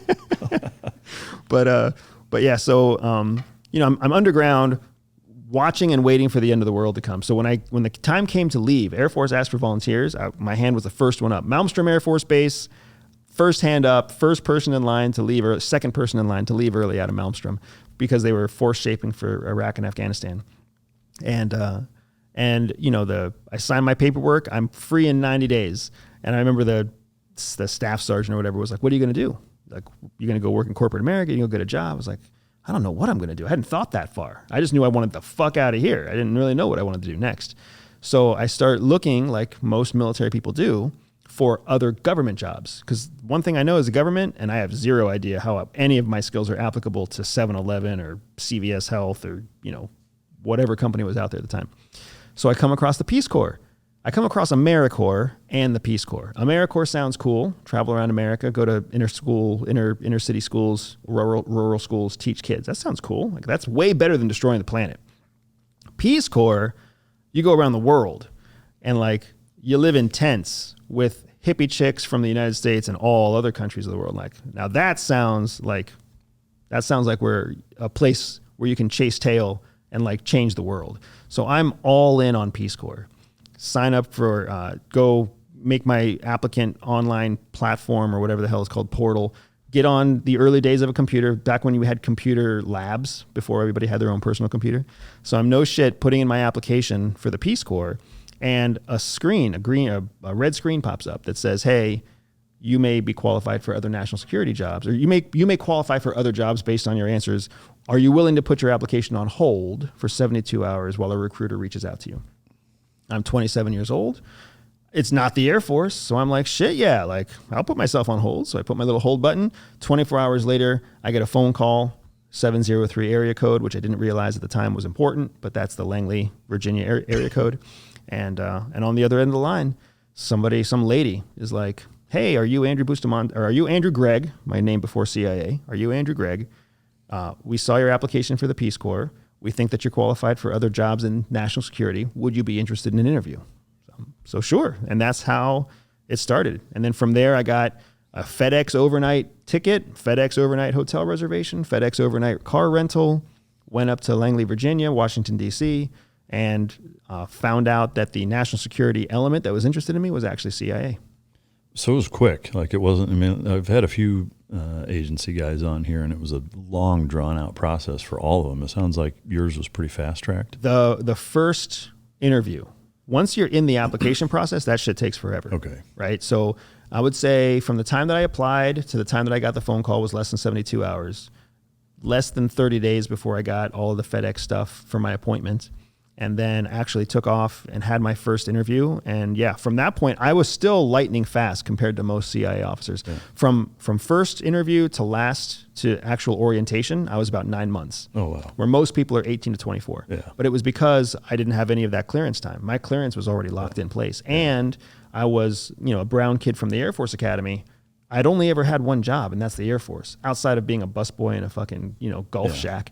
But not a lot of background check to do. Yeah. And everything was already on Air Force records. So finding out about me was quick. Yeah, that's cool. You said your name used to be Greg. Like right. they changed it? So when I married at the Air Force Academy, I took my wife. I'm sorry. When I married at the CIA, I took my wife's family name. Oh, really? And I took my wife's family name for two reasons. One, I wanted to honor her dad. My wife comes from a Latino family, and her family name was going to die with her father because he had two daughters, and he was the last of his family name. So the name was going to disappear. So when I met my wife, she made it very clear, like, hey, I've got to protect my father's name, so I'm going to carry my father's name, and I'll hyphenate or whatever else. Well, I carried the last name of a guy I never met. My stepdad didn't give me his name. My mom didn't give me my stepdad's name. So I grew up Andrew Gregg in a family full of people named something else. I had no connection to my names at all. So when I decided to get married, I actually called my father-in-law, my future father-in-law, to ask permission to marry his daughter, and then to also ask permission to change my name to take his family name so that we could try to perpetuate the family name Bustamante. I would hope that he was he responded well to that. Like he was touched. Yeah, that's really cool. Yeah, and then the same thing happened. So then I told my wife when I proposed to her, and she said yes. Thankfully, I was like, I'm going to take your last name, and she went. Ballistic. She loved it. Yeah. And then we went to the agency and told the agency we were getting married, and they were bummed out because they hate it when you get married because you put something else ahead of the agency. But then when they heard I was a field operator, when they heard I wanted to change my name and go through the legal process of changing my name, then they got excited. Because that further buried my record. Yeah, wow, that's really cool, man. And it's good for the kids because it's all. And now we have a son. Yeah. So now what would have been the end of the Bustamante family line, literally plays with his grandson, and my son, who's only 11 years old, is already adamant that he wants kids. He's already like, that's awesome. I love being a kid. I can't wait to have my own kids, and so super cool.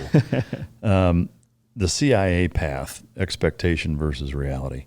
So great question. I didn't know what to expect because it all came from media, but I did have certain expectations. I expected high-speed tech. I expected organization. I expected lack of politics, a focus on the mission. I expected kind of like elite stuff. Yeah, right? It was not that. Yeah. It was people packing their lunch in Target and Walmart lunch bags. It was people in white Velcro tennis shoes. It was 50 to 75% private contractors. It was a bunch of politics. It was a bunch of like manipulation. It was broken processes and government inefficiency and bureaucracy and fucking fiefdom building, right? Between people who were trying to compete up the ladder. It was discouraging to say the least, but there were pockets of amazing people doing amazing things, bullshit free. And I really, really appreciated that. And I was fortunate enough that by the time that I had to make my choice between engaging in the politics and engaging in all the fucking ridiculousness, my wife and I had already decided we were going to leave. Yeah. What is the CIA good at? That has become a very good and relevant question. Tough question, maybe. It's a tough question right now. So without a doubt, CIA is good at creating a finished analytical product from all source intelligence. That is what the Central Intelligence Agency does. On anything. Yeah, they're supposed to be the repository for all source intelligence, which means Navy intelligence, Air Force intelligence, National Security Agency, geospatial, DNI, FBI, all these groups collect intelligence all the time. And they're supposed to send their raw intelligence to the Central Intelligence Agency, where our Directorate of Analytics or a Directorate of Analysis takes all that all source intelligence and vets it, prioritizes it, ranks it, and narrates it into the president's daily brief, which is the daily intelligence briefing for the president. That's what CIA is supposed to do. That's their primary mission. They do that very well. The problem is garbage in, garbage out. Bad intelligence comes in, bad intelligence goes out. So we always have to struggle with getting better intelligence. In addition to that, CIA also has the mission to collect human intelligence, which is also known as HUMINT. So that's the intelligence of last resort. When you can't hack a computer system, when you can't fly a drone, when you can't listen to signals intelligence, you have to do something. So you go and try and get a human source. CIA used to be very good at human sources, but between policy, bureaucracy, and funding, especially since the first Trump presidency, when they spent all their time and effort accusing Trump of being a Russian collaborator, he pulled funding. He stopped using CIA. And then for 4 years, they basically got, washed to the wayside. People left en masse. The Biden administration took over. People kind of tried to stick around, but then they made CIA more of like a hiring clearinghouse for DEI and whatever else. So who knows what that place looks like now. But from what I understand from the scuttlebutt from my peers is that we're a shell of what we used to be in terms of capability and dedication to the mission. There's still pockets of people doing really good work, but our human operational capability is hurting. Is it fixable, do you think? I think everything's fixable. Yeah. Right? I think everything's fixable. I think what CIA does well and has always done well is they recruit very, very well. Yeah. The people who come in the door there should fucking be there. Yeah. They're smart, they're dedicated, they break the rules, they have zero problem lying to get what they want, and what they want is national security. So they do hire very, very well. It's just a matter of letting the people they hire do their job. Yeah. And that's a political game. When you've got a group chief or a senior group chief or a division chief that just cuts off the ability for a low-level operator to do what they need to do, of course you're not going to get the intel, right? And ultimately that low-level operator is only going to hit their head against the wall for so long before they say, fuck it, punch out and go join Google. Yeah. Right? And that's what CIA has to deal with now. Did you find a slant politically in any of your superiors? Yes, but what I will say is this, the slant changes. The slant changes according to whoever's in the office. So the chief executive, the CIA falls under the executive branch. So the head of the CIA is a political appointee directed by the president, who is the chief executive. So when you have a liberal president, everybody who has a liberal political base ends up promoting up the chain. And then when you have a conservative president, the opposite happens. So you see this constant back and forth, or at least I did back in 2007 to 2010. But it started to change and become more volatile with the Obama years. Yeah. Because when Obama was president, he executed more covert action than any previous president, more executive orders than any previous president. Like, he really used the office of the executive in a way that people hadn't seen before. He was also the first one to really ramrod unpopular policy through when the Democratic Party had control of the House and the Senate. That's how we got Obamacare, right? And it set a precedent for every president since then. That was exactly what was happening at CIA too. So what we saw was not just a back and forth switch between, some conservative leaders and some liberal leaders. Instead, we saw like a big blue wave come through CIA. And what that meant was that everybody who was politically blue kind of went up the food chain, and everybody who was politically red had to sit there and wonder, when is it going to be our chance, or do we just leave now? Yeah. So, I mean, it sounds like that's kind of the beginning. That was the beginning of the end as far as the capability, capacity, competency of the organization. It seems like the FBI kind of suffered from that as well. No? Exactly. Yeah. I would say the beginning of the end. It had to have happened earlier than when we saw it. Yeah. But for sure, when Trump took office and CIA spent all of its time accusing him of being a Russian agent, by then, minus probably 18 months, that must have been when the beginning of the end really started. But it wasn't a surprise to me, knowing that it's such it's not political person to person. Leadership is appointed. Yeah. So that's where the politics really come into play. Yeah. What did you do there? So my formal title was a staff operations officer, or what's called a SOO, S-O-O. And that is a person who is essentially a mission planner for field operations collections. My wife was a targeting officer. Both of us fell under the National Clandestine Service, the NCS, which is now known as the Director of Operations, which is one of the 5 directorates that are there. So I spent my time building, executing, organizing, administrating operations, both from Langley and in the field. Sometimes they were what we call unilateral operations, which are operations that we execute as CIA without any partners. Sometimes they were joint operations, which means operations that we execute with foreign partners. Sometimes they were joint military operations, which are military operations that we execute with U.S. military personnel. How much autonomy do you have as the supervisor that's kind of directing these things to make changes, decisions on the fly, et cetera? It's a good question. When you are the operator in the field, you have a lot of autonomy in the moment, but you always know that your head is on chopping block when you go back to justify the decisions that you made. Yeah. So the big mish is the big mish. The little intangibles you can wiggle. Correct. As long as you can justify them. Yeah. And I mean, sometimes you have to fucking argue stupid shit, right? Like, why did you spend $200 on this dinner instead of $75 on this dinner? Yeah.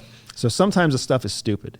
But at the same time, I mean, sometimes the decision you make on the fly is what makes for mission success or mission failure, or 2 out of 5 objectives are successful, 3 out of 5 objectives are a miss. Like, that's the stuff that happens on the fly. Yeah. But for sure, when you're in the office, in the front office or the back office, when you're in the office, you don't get any autonomy. Yeah. Like, all you can do is ask for permission because you're in the office. So even though you know that what they need is a $100,000 cash infusion that has to get out tonight, you still have to ask before you send the infusion. In fact, the one of the big reasons I left CIA when I left CIA, I was in Special Activities Division, Air Branch, as a full performance, above the bell curve kind of performer. And it was 2013, it was 2014. And I was a middle level manager. I had a supervisor above me, and then the person above my supervisor was the SAD director, Special Activities Director. That's where all of our Navy SEALs, Green Berets, they all end up in Special Activities Division. And we were supporting a counterterrorism operation through remote drone actions in an active zone of hostility. And my supervisor left for the day, went to go pick up his son or his child or something. He was gone for the day. And we got an emergency request in from the unit controlling the drones, and they were controlling the drones from a covert U.S. location. And they asked for a funding infusion. They needed a funding infusion in order to be able to execute some sort of order or payment that had to be done that night before the next day in order to keep the birds in the air. I had nobody to ask. My direct supervisor was gone. It was a funding request that was within tolerances of my approval authority, right? But my supervisor was gone. So I opted to approve the funding request. Can you say how much it was for? 6 figures. Yeah, it was less than $1 million. So I approved the funding request.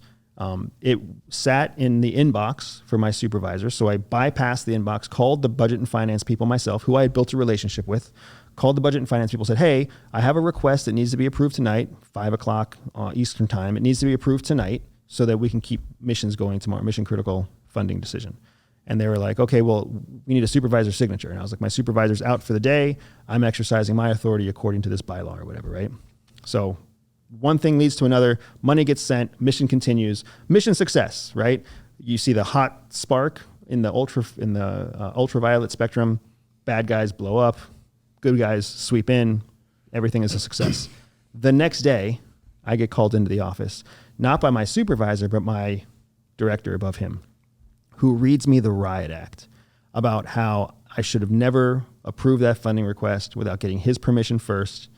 I should have never called the head of budget and finance. It's not my job to work with the fucking penny pushers. It's my job to work with the operators. And I should have called the front office and gotten a meeting immediately with the director of SAD to get this thing approved. And of course I'm sitting there and they don't want to hear an argument. I'm right back to the military again. It's all yes, sir, no excuse, sir, right? That's what they're expecting. I'm sitting there, I'm like, I had the authority to make the decision. It's not a front office matter, right? There's a very clear threshold of when I'm supposed to interrupt your workday. This was not that matter. It just so happens that this guy had a beef with the head of budget and finance. So he was fucking chewing me out because he had a beef with budget and finance. Yeah. So he felt like my loyalty was misaligned. Like, you know, Army Ranger guy. So I was just like, I mean, that was the conversation where I was like, I did the right thing. I followed the rules. There was mission success. Like, this is what I'm fucking trained and hired to do. And I'm still getting my ass chewed out. And when you get your ass chewed out in CIA, it's just like getting your ass chewed out in the military. It's not over with the chew out. Yeah. You know that you're on the fucking blacklist for at least 6 months, right? Yeah. You're going to miss the promotion. You're not going to get the good assignments. You're going to get all the late shifts. Like, it sucks. What they didn't know is I had already asked myself the question of, is this what I want for my family? Yeah. When I got that lecture about loyalty and my loyalty to the director instead of my loyalty to the agency and the mission, it was clear that I was in the wrong place. How is there not a protocol for your supervisor is out that you still have the ability to get a hold of him in the fucking CIA? There is a protocol for that, but I think the bigger protocol is to call from the building to an external undercover officer creates a connection. Oh, I got you. Right? So we always have to be cognizant of our cover and our cover reasons for contacting, which is why we also have a protocol for when you don't have to call somebody in, right? Because it's like a 3-step process to call to make a classified line, a covert line, obfuscated to an open line, and then they have to call a different number to get to another open line that can make yourself a coded line, and it's just a pain in the ass. I mean, can you just like send him a DM on Instagram? Like, you send him a shamrock, he sends an eggplant back, and that means it's good. That would be badass. Yeah. Hopefully they're doing that kind of thing now, right? I mean, to me, that would make more sense. Hashtag good day. Yeah, or like it's like the way terrorists communicate playing fucking video games. You know, it's like something that hiding in plain sight is probably smarter than trying to be ultra protective of it. And well, that's what you're really talking about there is the fact that our bureaucracy keeps us from being nimble. Yeah. When you're a fucking, rock pounder, terrorist, jihadi raghead, you can do whatever you want to do. You can come up with innovative ways to do shit because there's no bureaucracy. Yeah. So the eggplant shamrock works. Yeah. But when you're in fucking the government, you have to write a white paper about why shamrock and eggplant. And then you have to explain how you're going to guarantee that somebody doesn't accidentally fat finger unicorn instead of shamrock. Yeah. And it's just like, it's a pain. It's a fucking mess. Is there a mission that you were in charge of that you're most proud of that you can talk about? I mean, how many of them or any of them, how much can you talk about some of the things that you've done? Yeah, so the secrecy agreement that we sign is a secrecy agreement that's actually quite narrow. People don't realize how narrow the lifetime secrecy agreement is for CIA. But what it applies to is our own personal operational histories. Oh, okay. So we can't disclose the details of our personal operational histories without written approval of CIA. I am trying to get that. I've been trying since 2001 to get that. We have a book that we've been trying to publish. We have a book that's already approved, already purchased. Like, everything is lined up and ready to go. We were right on the cusp of getting CIA approval to publish about 1.5 years ago. And then the geopolitical nature of the world changed, and CIA came back and removed our ability to publish. So we're going through the process now of, do we have to ask them nicely, or do we have to go to court to get CIA to release a document that they already said once was unclassified? Yeah. So I guess of what you can share, is there something that you're most proud of that you can talk about at all? So in an effort to try to answer with something, right, there are absolutely missions I'm very proud of. The mission that I'm the most proud of was the last joint tandem operation I did with my wife. We had a chance to operate in Asia, building something that had never been built before in order to take on a localized threat that I'm not allowed to explain, but anybody that understands geopolitics can probably understand it. We had to build a new process for taking on a rising near-peer competitor out of an Asian location.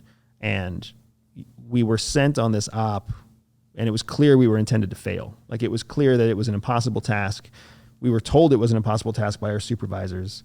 And we went out there thinking we were going to fail also, just being like, hey, this is hell of a sunset tour. We're going to fail here and then bounce to corporate America.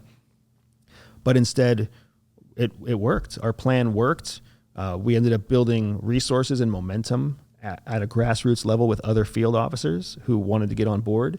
And we ended up creating a process that then permeated the entire CIA. And it's why I want to tell the story, right? It's why I want the book to come out. It's why I want CIA to get out of the way and let us tell people about the heroic efforts of other CIA officers. All my wife and I did was went out there and said yes to a stupid idea.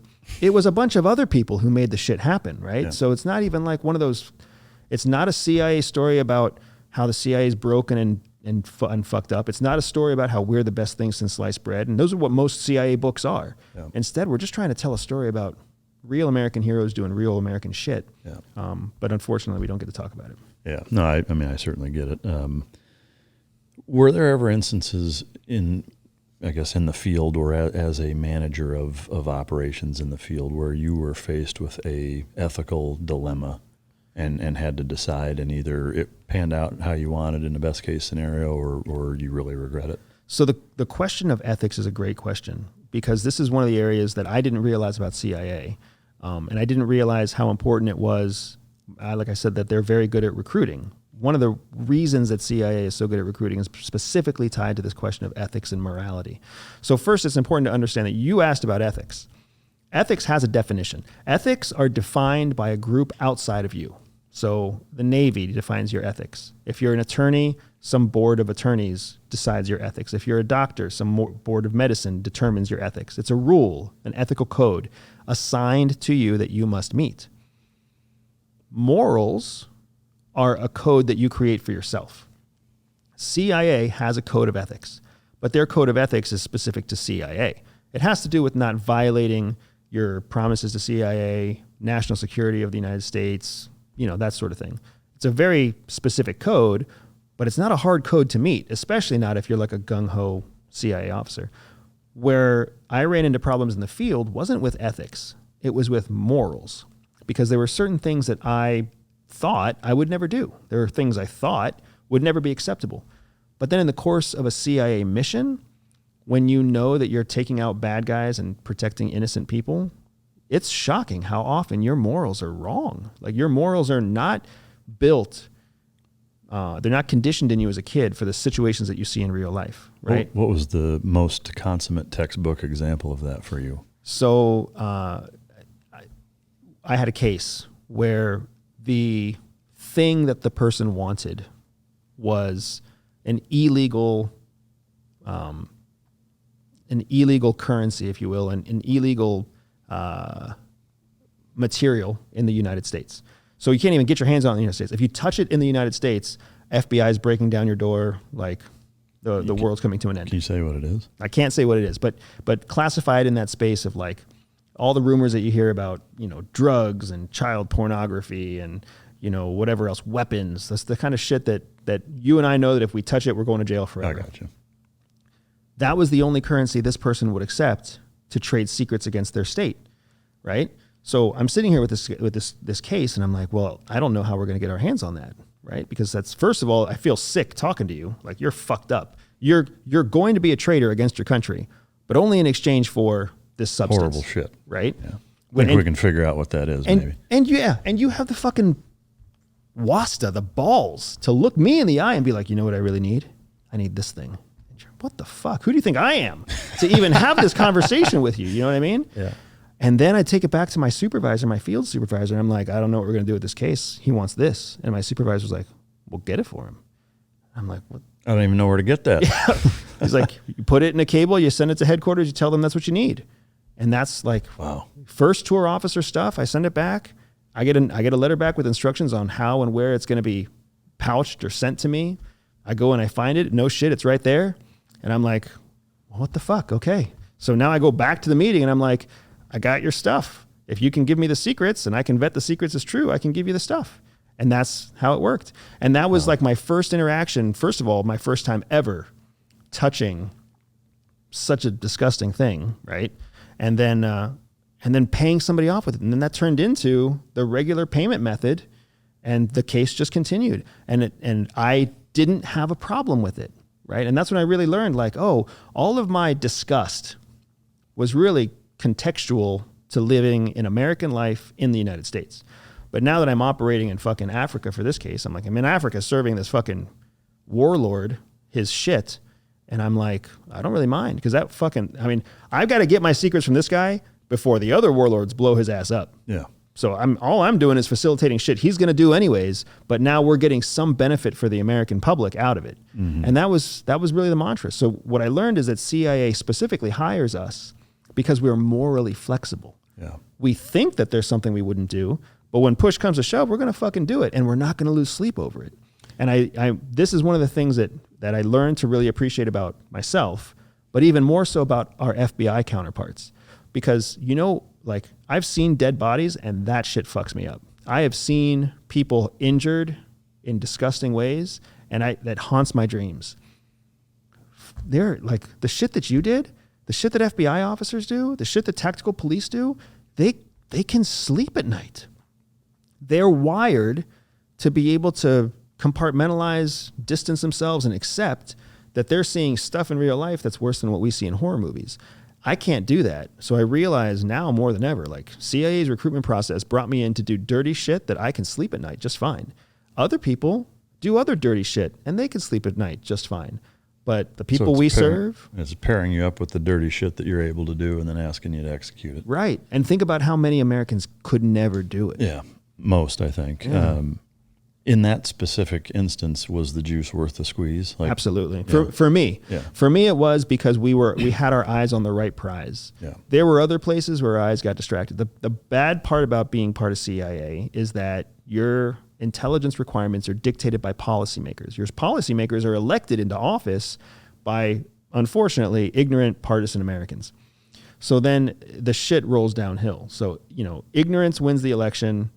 Policymakers make ignorant decisions. Those ignorant decisions become stupid requirements that aren't worth human lives, but then that's what we have to execute on. So that happens all the time. But thankfully, in that first instance, I wasn't immediately disenfranchised with CIA because I was like, oh, you know what? Like, we're making a real difference. You can't make a difference in Africa, let's be honest.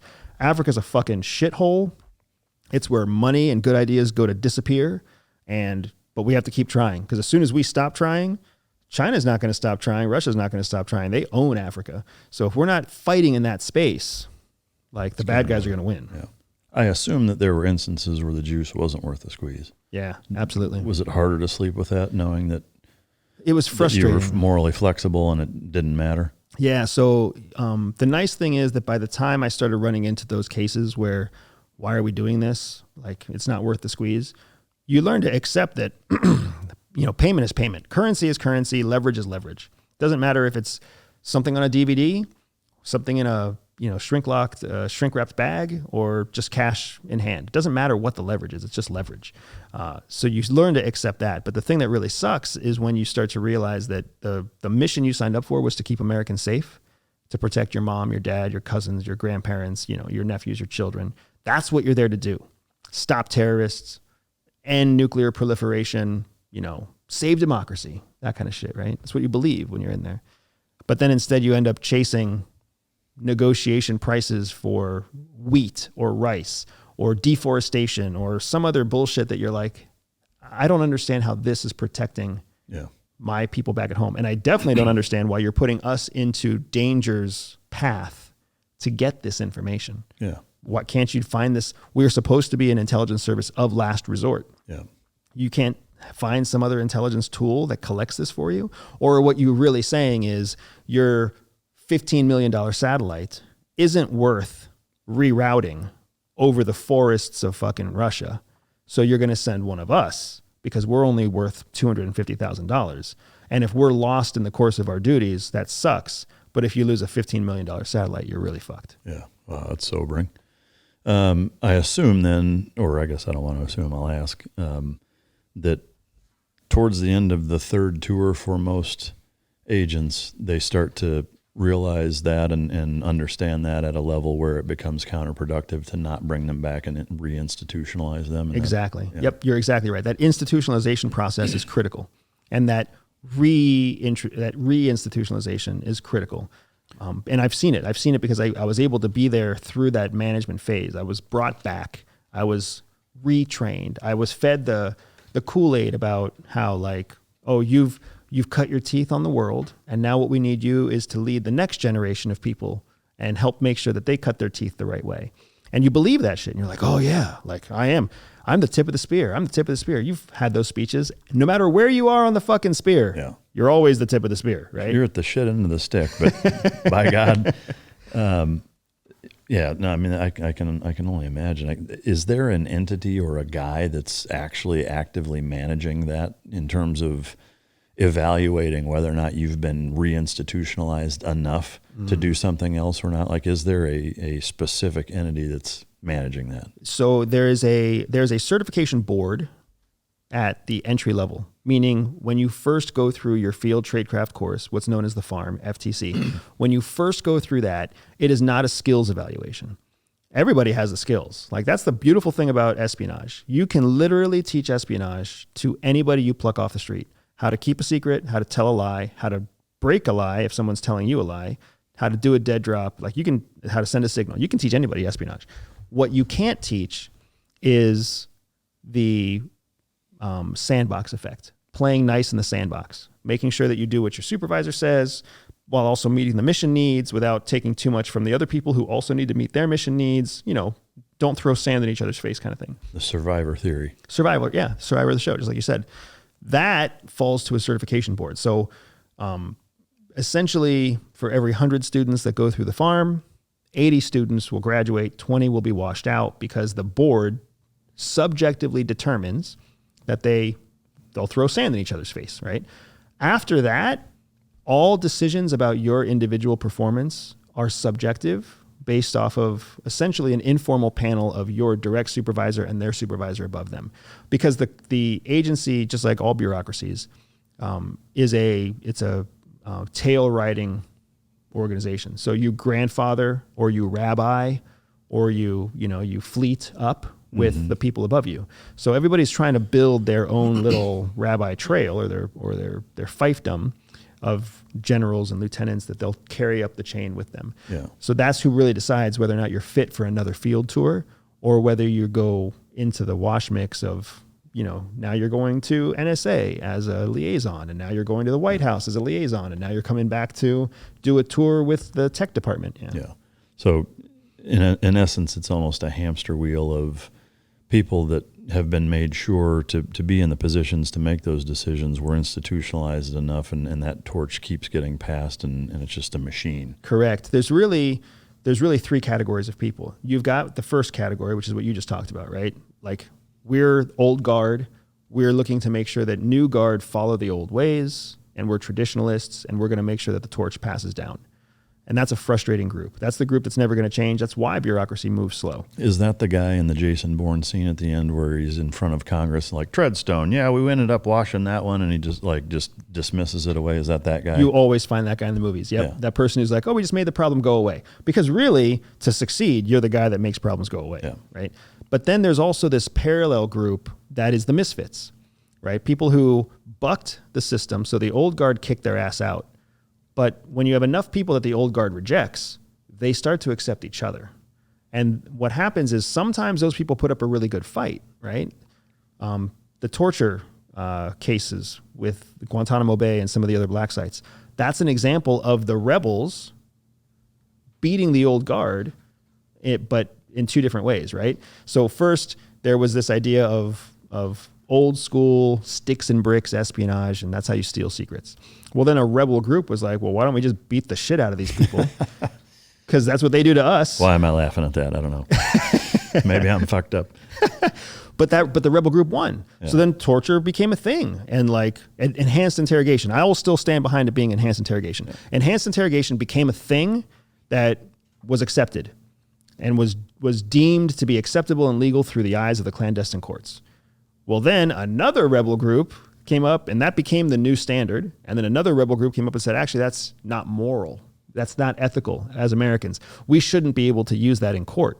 And that's how we have the shit that we have right now, where we can't litigate somebody who we know was in charge of 9/11 because he was waterboarded. Yeah. So regardless, you see these rebel groups, sometimes they come up and help us progress, and sometimes they come up and maybe they still help us progress, but they definitely are creating waves. Yeah. And then you have the third group of people who are just lost. And they're never going to leave because there's nothing for them to do on the outside, but they're also never going to promote up because there's nothing for them to do on the inside. Yeah. And my big fear is that as we stay in this political gridlock, either old guard people are going to go up and nothing's going to change, or old guard's going to get blocked by the executive and fucking crazy rebels are going to go up, and then it's totally unpredictable what they're going to do, or it's going to be so hard to go up that both of them fucking quit and they go work for, NORAD, they go work for CVS, or they go work for some pharmaceutical company, or they go work for some social media company, some giant YouTube or whatever. And then you've got these piss ants who never did anything with their career, and they accidentally promote up. Yeah. It is frightening. It's kind of there is no good answer to that. Yeah.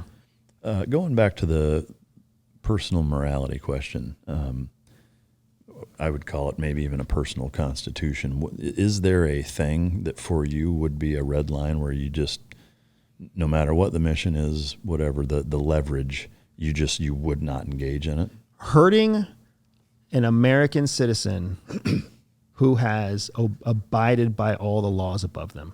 That is the person. That is where my red line would be, right? I've had to chase American citizens who rejected their American citizenship and then joined fucking rebel groups or ISIS or some other shit. Like, your passport might be blue, but if you're carrying a fucking ISIS flag, you're dead to me, right? And that's not the way it is in the eyes of the law. That's the way it is in my own personal ethical viewpoint, right? My moral viewpoint. So for me, that's the red line, is not hurting an innocent American who's done what they've been told to do. I have also been in situations where I've been told that I had to hound an American citizen who did what they were supposed to do, who became a clandestine informant for another organization, who provided intel, who broke the law because they were directed to break the law as part of an operational incentive or endeavor. And then we have a change in policy, or we have a change in leadership, and now all of a sudden they're like, oh, that person needs to be like brought in for their crimes or whatever the fuck, right? I've been in situations like that where I'm like, I'm not the one that's going to do that. Like, if you want somebody to hunt his ass down, that's not me. Yeah. And my career paid the penalty for that, right? Yeah. But that's the nature of the beast. The nature of the beast is you still have to play nice in the sandbox. When people tell you to go do something, you have to either say yes, sir, or you pay the penalty for not saying yes, sir. Yeah, no, that makes sense. Is there something about the CIA that the public generally misunderstands? I love this question because there's so many things that are awesome about CIA that don't ever make it into mainstream media or books because it's not sexy, right? And the big answer, the number one answer I have for this is that spies, CIA officers, are just everyday people. Like, that is honest to God what they are. They are not super soldiers. They're not, like, when you look at a team of Navy SEALs or Army Delta, like, you fucking guys look badass. When you look at a team of CIA officers, I swear to God, you feel like you're just looking at a book club. Yeah. Fucking Marty McFly. They just blend in. George McFly. Yeah, dude, they're nobodies. They're gray people. Yeah. They have pot bellies sometimes. They have peg legs sometimes. They have thick glasses sometimes. They talk with lisps sometimes. Other times they're just totally normally forgettable people, right? But the movies make it to look like, unless you're the shit of the shit, you don't have a chance at CIA. In reality, CIA has such a diverse operation set, such a variety of requirements for ages, genders, belief systems, bearded, no beard, good vision, bad vision, video game geek, technological neophyte. They have such a diversity of need that what they're really looking for is everyday people who have a high level of teachability. Because, like I said, you can teach anybody how to spy. The question is, can you teach somebody fast enough to make them operational within a window of time that makes them relevant? Yeah. If it takes 2 years to teach somebody how to do a dead drop, fucking they're too slow. Yeah. If it takes 3 months, you can get them doing dead drops by the next quarter. Yeah. Like, let's train that person. Yeah.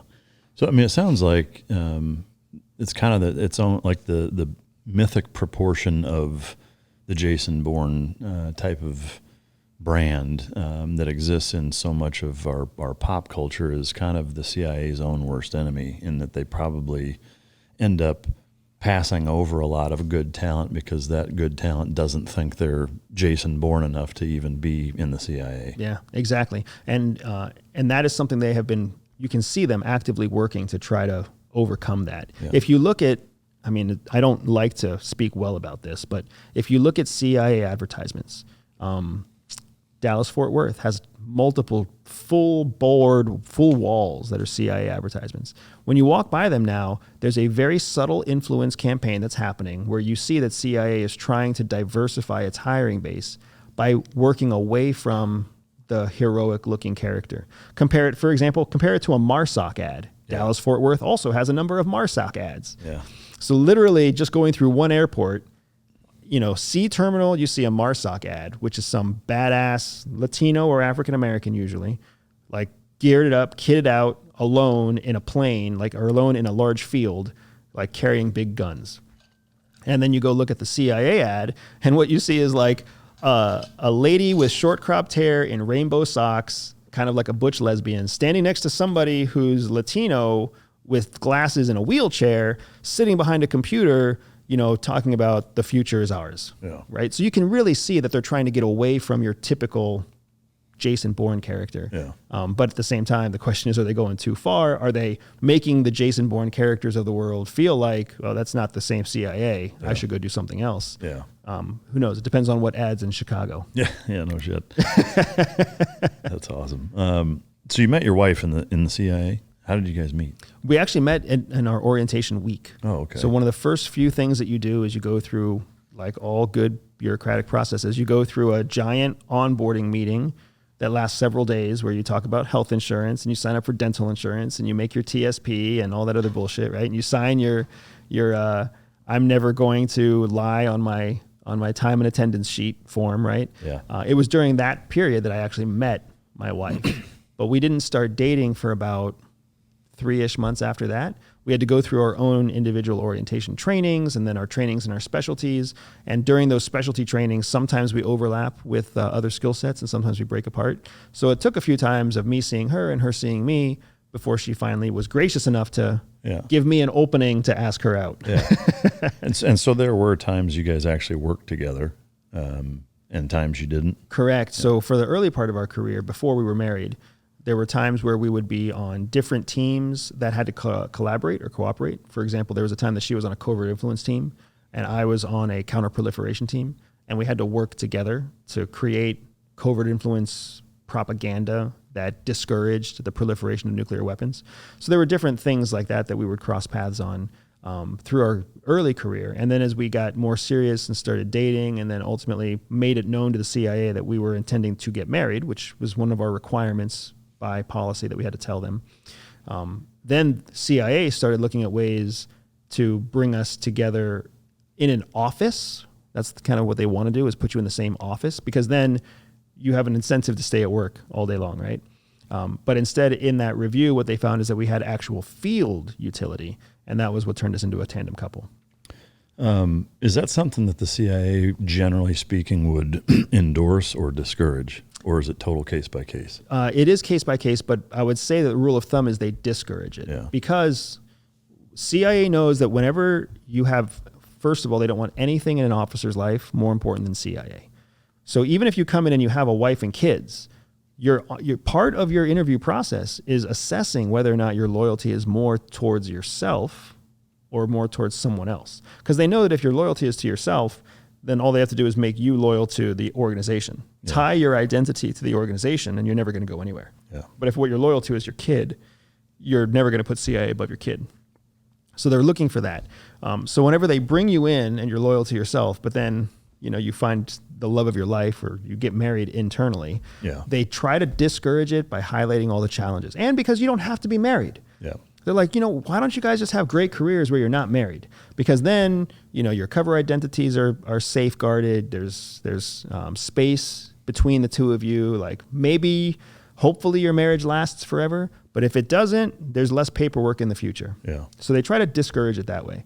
Some people still move forward anyways. When people do move forward anyways, they begrudgingly go through the administrative backfill of fixing your cover so that you can actually be married together. Yeah. In this case, because you took her name, it was less of a pain in their ass. It was more exciting to them because she was not the field officer, I was. Yeah. So there was a benefit to them. Yeah. Okay. Right. But we had plenty of people that we worked with, that we were friends with, who had also become married with another CIA officer.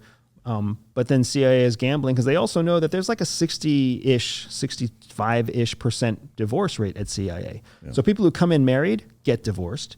People who get married while they're there to non-CIA officers get divorced. And then, of course, CIA officers who marry each other get divorced. Is it a similar rate for all three? I don't know the breakdown for all three. Yeah. But what I do know is that CIA, we have a joke on the inside where CIA is the last person to help you get married and the first to help you get a divorce. That's like your best friend. Because they know when you're getting a divorce, it means a few things. You're losing half of your net wealth. You have to build that shit back up somehow. Yeah. You are literally you are ostracized from everybody on that side of the family. So you need a new best friend. And then you feel like you can't trust the family that you had. So now who can you trust? Us, right? So they love it because they're getting a lot of built-in loyalty. Well, that duffel bag of cash is looking a lot more incentivizing when you just got divorced, I'm sure. For sure. How does the tandem couple thing work? It works differently for every case. So essentially what a tandem couple is, a tandem operational couple is different than a tandem couple. A tandem couple means that the two officers are assigned together. That's what tandem means. So if we're going to a war zone, if we're going to a non-war zone, if we're going to a diplomatic post to go, augment American diplomats or whatever else, we're going together. So a lot of tandem couples actually get assigned to Langley, Virginia. You're both working in this office at this time doing two different things, right? So you're not working together operationally, but you are co-located as a tandem couple. A tandem operational couple is a couple that is married and the marriage itself plays into the operation. So now you're both operating in a certain mission set, simultaneously working together and being a married couple. As your cover. It's not even a cover. It's real. Right. But as your story. As your story. Yeah. What we would call a cover for action, which means your reason for taking the action that you're taking. And you guys did that? Correct. Yeah. How was that? I mean, what can you share about it? For us, it was great. Well, for me, it was great because she hated it. My wife is the polar opposite of me. Really? Right. You've gotten to know me pretty well over this conversation. I am impulsive. I'm direct. I'm creative. I don't have a very strong moral compass. I'm very pragmatic and practical. That's how I work. My wife is the opposite of all of that. She is very measured. She is very principled. She is very structured and disciplined. She is the opposite of impulsive. If anything, she does not like to change from the planned course. So CIA got the best of both of us because I pushed her off of the rails just enough to get her to really have to use her talent. And she kept me on the path enough to keep us from getting distracted. Yeah. So I loved it because my most successful years were all of my tandem operating years. Can you share any of that stuff? Not until that book can come out. But, ideas man, I have stupid ideas all the time. I'm like, hey, we need this person to do this thing. So what if we just throw a bag of rhino shit on their front patio and leave a little American flag along with it, right? That'll work. And my wife's like, that's not going to work. You're going to get shot in the middle of the night because some poacher's going to think that you're trying to poach the rhino before they can get to it. And I was like, oh, that's a good idea. Are there any specifics that you can share that don't kind of highlight what the mission was that would be interesting of anything, like dinner parties you went to, or, cars you got to drive, or, just any fucking kind of almost spy movie detail that you can share? Yeah. I can. It's not going to be like the spy movies, but I totally see what you're saying. So most of the cars that I drove were just total shitty cars. In reality, because most of the world drive shitty cars in shitty ways. Yeah. So, you don't want to have a Maserati when you already know that you're going to have 10 people scrape your bumper and your door on the way to wherever you're going. Yeah. And I was in a lot of, my kind of operational focus was in shithole countries. I was chasing scumbags, doing scumbaggy things because I look like this, because I'm a brown guy. Brown guys in most of the world are forgettable. Yeah. White fit guys are memorable. Yeah. Right. So, most of my time was spent in shitty places, staying in shitty hotels, eating food that made me sick, driving shitty cars. A lot of times those cars, we bought them outright with cash, just cash transaction. Whoever sold us the car loves the fact that they just got cash for it, and there's no paperwork anywhere. It's not like you have to register the vehicle. So then you go beat the shit out of the vehicle. If it breaks down or whatever else, you drop it off somewhere, you call a number, and somebody else comes and picks you up, and the next day you spend $7,000 on a different vehicle. Yeah. What's the most amount of cash you ever had on the job? $250,000 shrink wrapped, which I am still to this day blown away by how small that is. Yeah. And people don't realize it, right? Yeah. Like it's essentially the size of like You the fit size in of a a football. shoebox. Yeah, Yeah. exactly right. Yeah. Not that I have $250K in cash, but But that was, and that's kind of an important number because there really is a level of petty cash that can be approved at like low levels, essentially approved by like some 23-year-old accountant yeah. that says yes, and that level is just above $250,000.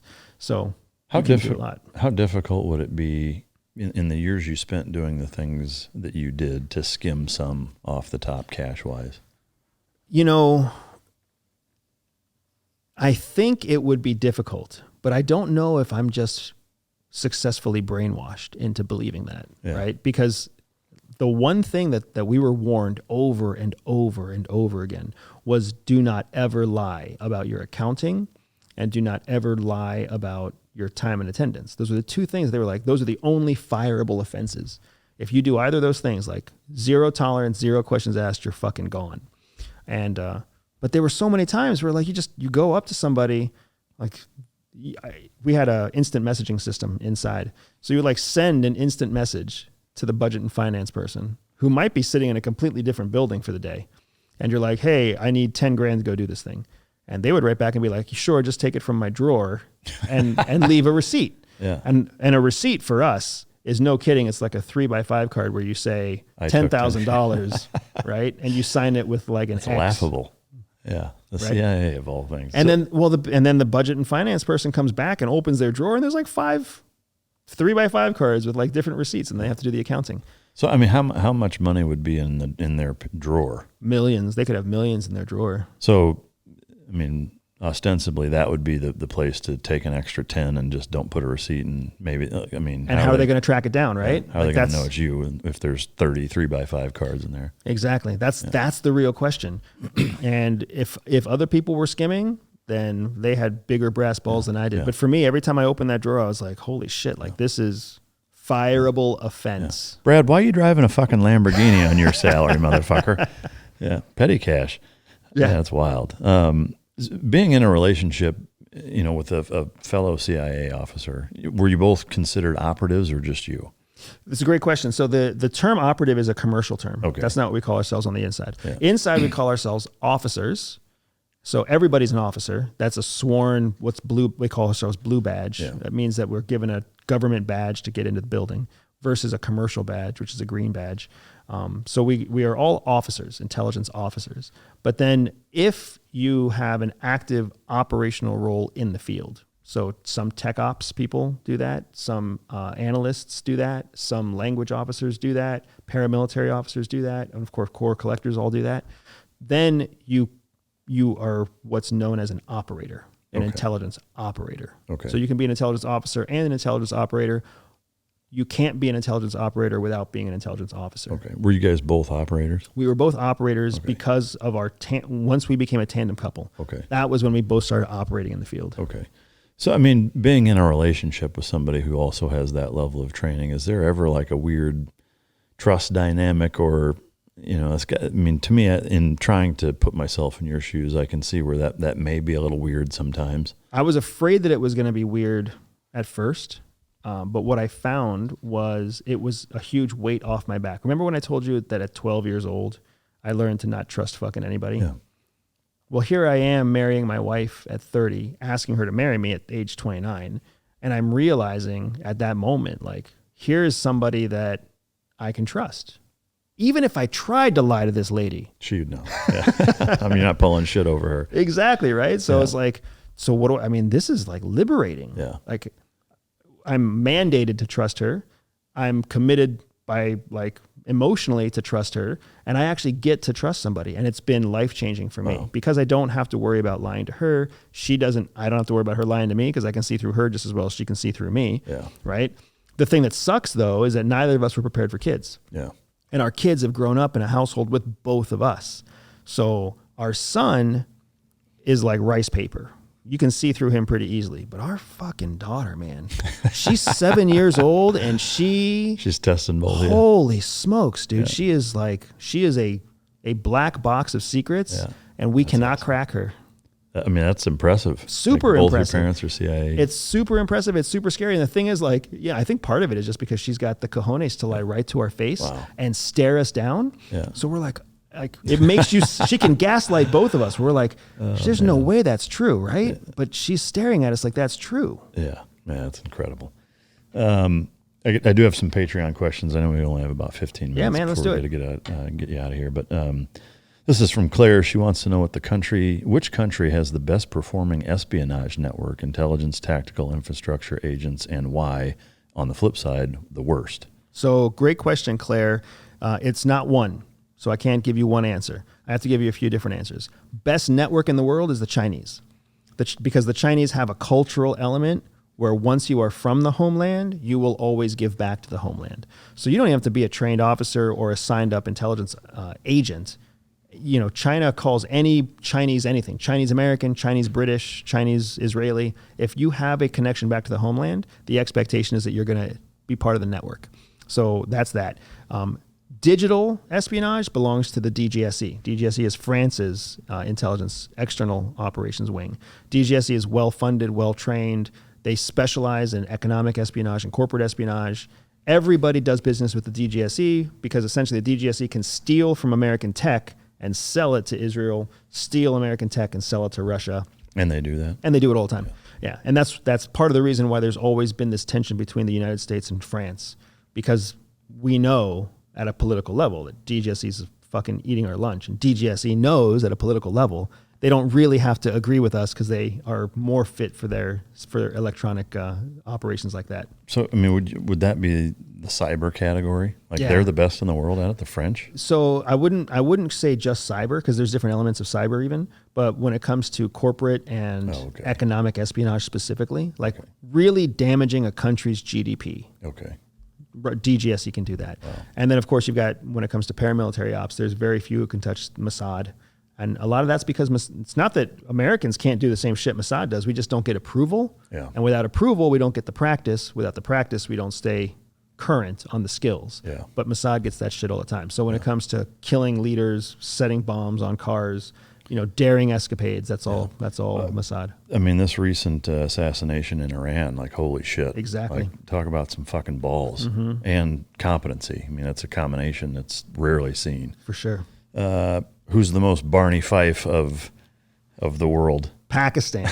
No shit. Pakistan, yeah. It's a quick answer. Yeah, because once you see it, it's very clear. Like, Pakistan is good at one thing: fucking up Iran or fucking up India. Yeah, that's all they're good at. Everything else they fucking suck at. But but ISI will fucking tear up India. Yeah. And India's RAW will fuck up Pakistan. Yeah. But that's where all their effort goes. I mean, the whole world could not exist in their eyes. Yeah. Wow. That's how it is that we can go in and kill Osama bin Laden without anybody knowing about it. Yeah, because they're too busy fighting each other. Mike wants to know, did you ever know or suspect you were being watched on the street, in a hotel room, etc., and gave those watching a show? What's the wildest situation you ever found yourself in? So, yes, Mike, I knew we were being watched. No, I never. As a tandem couple? And operating independently, too. So when you're being watched. They teach you how to detect surveillance. They teach you how to detect digital surveillance. But they also teach you that when you are being watched, you cannot act like you're being watched. You have to always show, you have to lull your enemy into thinking that they're safe. So we never did anything where we provoked or ridiculed or demonstrated that we might be under observation. So if, as a tandem couple, there were times where we were being watched. I couldn't tell my wife that because we were being surveilled. She didn't have surveillance detection. So if she came on to me, we would we would get intimate, Yeah. even though I knew we were being watched. Yeah. And then when we got that back to a safe place, then I would tell her something like that, right? But No stage fright, performance anxiety, still close the deal, huh? well, it's one of those things where there's like a weird element of like, Voyeurism. Yeah. Like getting into the freaky side of it. yeah, like whoever, some poor son of a bitch is watching this and they're going to have to deal with watching this and not getting any themselves. That's fucking great. Oh, man, I love it. Yeah, I mean, was there a wildest situation you ever found yourself in? The wildest situation I found myself in is part of the story I'm trying to get clear through CIA. Okay. And that was, I was under imminent surveillance threat and I had to actually evac a country.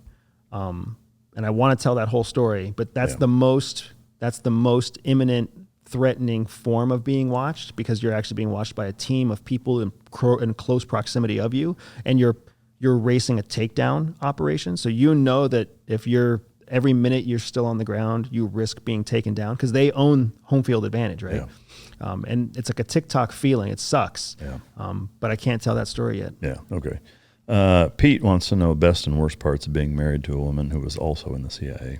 I would say the best part is that I don't have to ever worry about lying to her. I don't have to worry about her lying to me. And neither of us is ever going to get really grossly fat.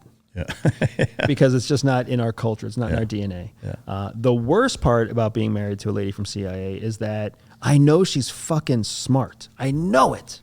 But so she when still does dumb shit. So when she does dumb shit, I have no feet to stand on. You're when better than that. Oh my gosh. When she does stuff that I disagree with, I have to wonder if she's right. Like, whereas your typical married couple, it's easy to just write off, oh, she's stubborn. Yeah. Or, oh, she's being a dumbass. Or, oh, he's being a dumbass. Or, oh, he's being stubborn.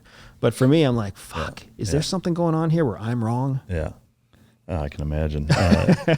John wants to know, he says why, I'll say why or do, or does the CIA and or other three-letter agencies allow the administration to use them to weaponize the agencies against American taxpayers? He says why. I guess I'm not trying to. Yeah, I get you. So the short answer is that the three-letter agencies don't have a choice. Yeah. They are government institutions sworn to serve a branch of government. So just like you're a fucking private, you're going to do whatever you're told. Yeah. Right? When you're part of FBI or CIA, they are told what to do by the Department of Justice. Yeah. CIA, and that's the judicial branch. Yeah. CIA is told what to do by the executive branch. That's just who we serve. That is the hierarchy of the government that we belong to. And I think more than anything, what we're discovering is that the weaponization by politicians shows us that we're hiring the wrong fucking politicians. Yeah. You got the book right here, right? Unfuck America. We're hiring the wrong people. We are electing the wrong people into office. We're letting the wrong people stay in office. We're letting the wrong people elevate to the opportunity to become in office. So the weaponization isn't a broken process for hierarchy. It's a broken process for what we, the people, let have the opportunity to abuse a working process. Yeah. So John, I'll clarify. I agree. Why not do? And is there an element, maybe as a follow-up to his question, that that there's a mistake in some of the hires if they're willing to do that? I mean, like kind of in that morality, personal constitution, like where's that red line of what you're willing to do to your own citizens? You clearly, that was your red line. Like, I'm not going to fuck with Americans who are in the right. So it's not that there's a problem in the hiring, because people will always say they're red lines. The thing is, if you have a red line, there's 15 other people behind you that are waiting for their chance at bat. Yeah. So when you're like, I'm not going to do this, like, that's fine. You're gone. Next person. Will you do this? Yeah. No, you're gone. Next person. And that's how you end up having Gina Haspel, former CIA director. How did she fucking get to the senior director sheet? Or how did she become the director of CIA? Because when she was told to destroy evidence about torture in Guantanamo Bay, you know what she said? Yes, sir. And she destroyed evidence about Guantanamo Bay. And then she became the director of CIA. Like, that is the institution. Yeah. And when you become that senior, remember how we talked about, the people who have talent, the people who have an opportunity, leave. It's the people who don't have an opportunity. It's people who don't have anything else that they can do except graduate through this process of yes sirmanship. Yeah. Those are the people who make it to the top. Yeah. He also asks, if they're going to push forward with a certain agenda and we can't vote them out, what is the alternative to firing our politicians? Getting some trees of liberty being watered by the blood of tyrants talk here in a second. Right. So, I mean, the thing is, anybody who thinks that revolution is easier than voting, you're wrong.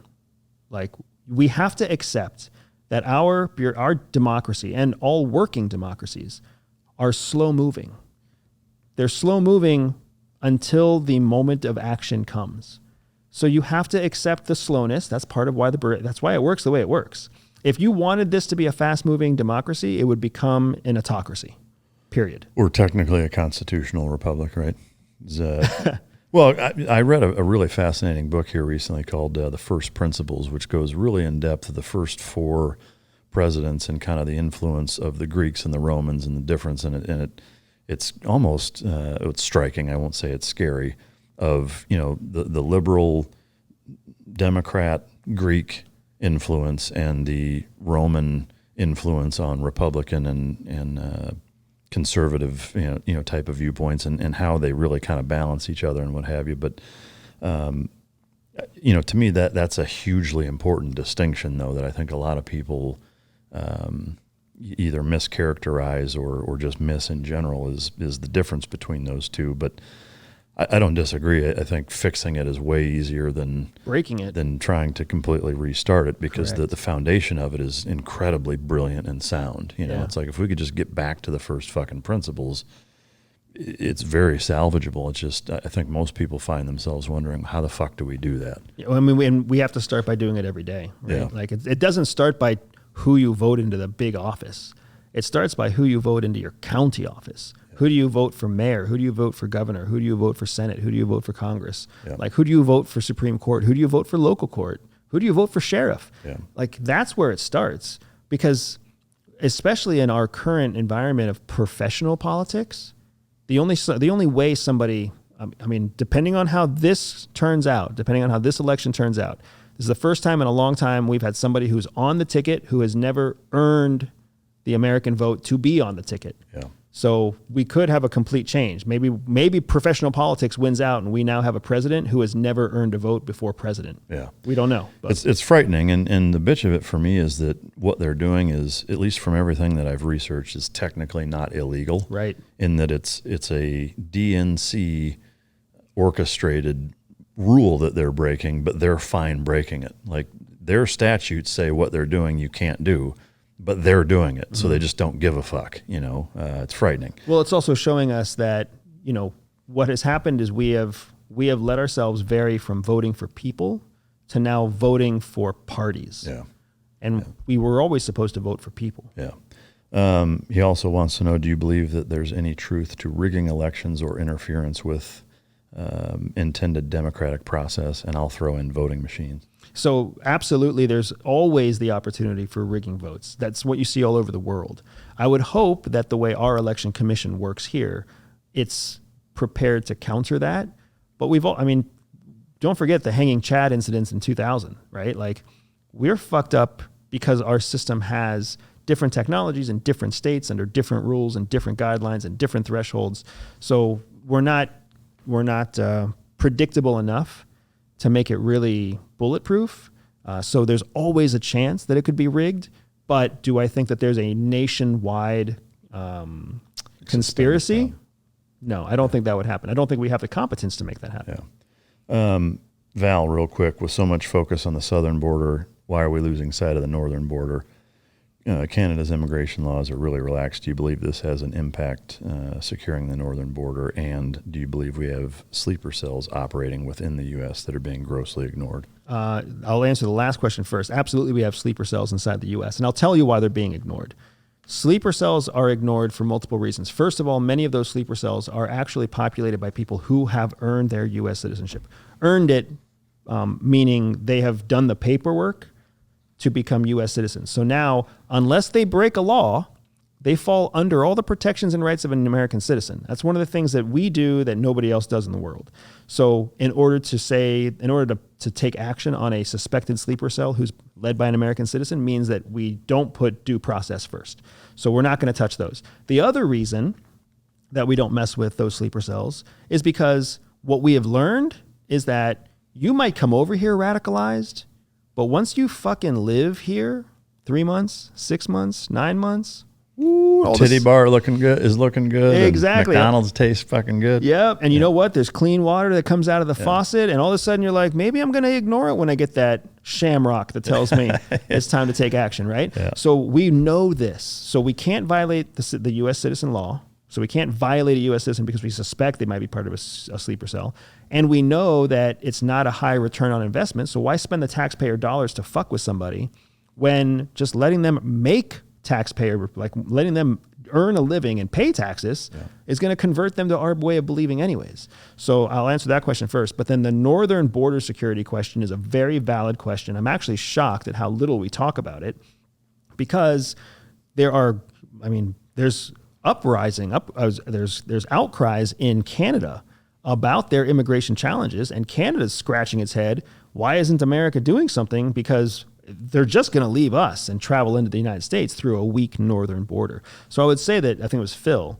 Val. Yeah. Val's question is a very valid question, and there should be more attention on it, and there's not a lot of attention on it, because what ends up happening with U.S. policy and U.S. budget is until there's a fire, nobody tries to put it out. Yeah. Right? Yeah. The first question, the sleeper cells, like assimilating into American culture, et cetera. Do you worry, or do you, or how would you kind of respond to when you see these like super pro-Palestinian factions that are like, yeah, I support Hamas, October 7th was a fucking win. Like, they're not assimilating. Right. Like, to me, there's a fair number of those that don't seem to be eating the McDonald's, drinking the Kool-Aid that is America. It's true, and it's dangerous. It's dangerous because they have spheres of influence around them that they touch, and the message spreads, and there's legitimacy that is perceived because they allow the message to spread. But one of the things that we have to accept is that as Americans, it is a right of Americans to have the freedom of speech and to have the freedom to organize and demonstrate. And that's one of the freedoms that we have that makes us great. But what we also have to do is recognize that just because somebody says something doesn't mean it's true. Yeah. And just because somebody is allowed to say something doesn't mean it's legitimate. Yeah. We forget that sometimes. And we can't say that we want censorship in some places and we want freedom of information in other places. That doesn't fucking work. Yeah, it's all or nothing. Yeah. Do you subscribe to the theory or notion that a lot of those are like paid actors from either Iran or other, whether they're cells or even different governments that are kind of embedding them to cause problems? I wouldn't say that. I don't want to give anybody the impression that they're pre-organized or premeditated efforts as much as they are targets of opportunity. Real covert influence, like when you actually understand the recipe for covert influence, what you do is you don't try to create a movement that doesn't exist. You find a movement that already exists, and then you give it resources. You give it new information, you give it new material resources, you give it new money, you give it more notoriety, you do something, right? It's not that different from an investor. Investors find businesses that already exist, and then they pour in the resources. Yeah. That's how covert influence works. So what happens, do I believe that there are foreigners funding extremist or far left or far right efforts here in the United States? Absolutely. They're just washing the funds through a series of nonprofits or a series of publications or even business people, so that, like a Hawala network in Afghanistan and Iraq, like they can clean the money on the way in, but still fund the conflict inside. Yeah, that makes sense. I know we got to get you out of here. Was there a coolest or scariest piece of tech that you came across, gadget-wise, that you can talk about? Absolutely. So, there was so much cool tech.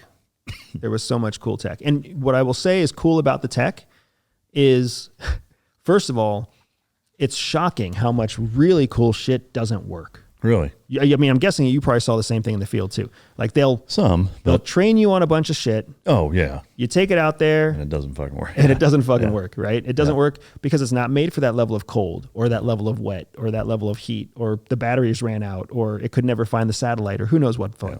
So there's tech that breaks all the time. But the stuff that really impressed me was how simple some tech can be, right? Totally awesome, unclassified example. I did not realize that you could bounce ham radio signals multiple times off the ionosphere so that you could communicate essentially on the other side of the world by bouncing signals off the ionosphere. And that's unclassified. There's engineers who do that every day, but that's what we were taught how to do in like high risk situations when we didn't want our comms to be collected and we had to go from a distance and we had to communicate over a long distance. I mean, that's fucking cool. And it's so simple. It's almost rudimentary. Like I said, it's what we sometimes call sticks and bricks, but the most effective tech out there was oftentimes that sticks and bricks technology. I mean, it's almost kind of the plain sight kind of stuff, right? As we wrap up here, I just want to give you an opportunity, one, to talk about your company quick and offer any kind of tips for people, if you can, like a 30-second elevator kind of scenario of what they can do to better protect themselves or things that you offer and things of that nature. Yeah, absolutely. I mean, my company is Everyday Spy. You can find out more about my company and me if you go to everydayspy.com. Or if you're a podcast person, if you look up the Everyday Spy podcast, that's on YouTube or on any of your podcast platforms. Or you can follow me on social media at Everyday Spy. But what my company focuses on is we teach spy education to break barriers in your personal and professional life. So if it's a spy skill, a spy strategy, a spy concept that has actionable utility in business, career building, sales, negotiations, persuasion, relationship building, parenting, physical fitness, any of those areas that impact your professional and personal life, that is exactly what CIA optimized us to do, because CIA gave us a large series of skills that improve our everyday life, because our everyday life was the operation. Yeah. And those skills can help everyday people all the time. So if you're looking for that way to level up quickly and do it through science and through field-based, battle-trusted methods, go to everydayspy.com and you'll see everything we have to offer. Awesome. Any tips you can, like one simple tip people can do to not be a dumbass? So the best way to not be a dumbass, genuine tip, is to assume that you are the dumbest person in the room. Seriously, CIA teaches us this on day one. Assume and act like you are the dumbest person in the room. Well, acting like it's easy. Well, what that means though is you're gonna go into a networking event, into a group, a fundraising event. You're gonna go into who knows what. You might go into just like dinner with your wife. But if you think that you're the dumbest person in the room, you're not gonna fucking talk. Yeah. And when you don't talk, everybody else talks. And when they're talking, they're sharing information, they're showing you their behaviors, they're showing you their emotions, they're exposing their beliefs. You are literally collecting intelligence about them and not giving them a chance to collect any intelligence about you. Yeah. And that becomes invaluable in the boardroom, in the bedroom, like when it comes to being, whether you're trying to make a sale or whether you're trying to win an investor. If you can just shut the fuck up, yeah, people will tell you incredible things. Yeah. Good news for me, I don't have to act like I'm the dumbest guy in the room, so it comes pretty natural. Man, I feel like I could sit here for 4 more hours and talk to you, ask you all kinds of questions, but we like to send you home with a parting gift there. Standard coin, and then in the box, I don't know, do you own any shit kickers living in Colorado? Oh, you know what? I might have to get some because I've seen some cute ones out here, right? Yeah. Look at this, dude. I don't know that anybody calls shit kickers cute around here. Well, not on men, but I saw some stuff in the restaurant this morning. Yeah, so thanks to John Johnson and Champion Choice Silver for providing these pretty exquisite mic drop buckles. Thanks for coming, man. I know we've been trying to work this out for a while. I appreciate you taking the time. I know it's been a hurdle getting you here, but such a fascinating career and such a neat conversation to have. I really appreciate it. It's been fascinating and super fun for me to be able to ask you all these things, and I know a lot of people will, or it'll resonate well with a lot of the listeners. So thanks for coming. My pleasure, man. Thanks for having me. Yeah. Anything I didn't ask you that I should have? We'll have to talk about it next time, brother. All right. Amen. To the listener, I hope you enjoyed it. If you didn't, you can choke yourself. And until next time, this is Mic Drop.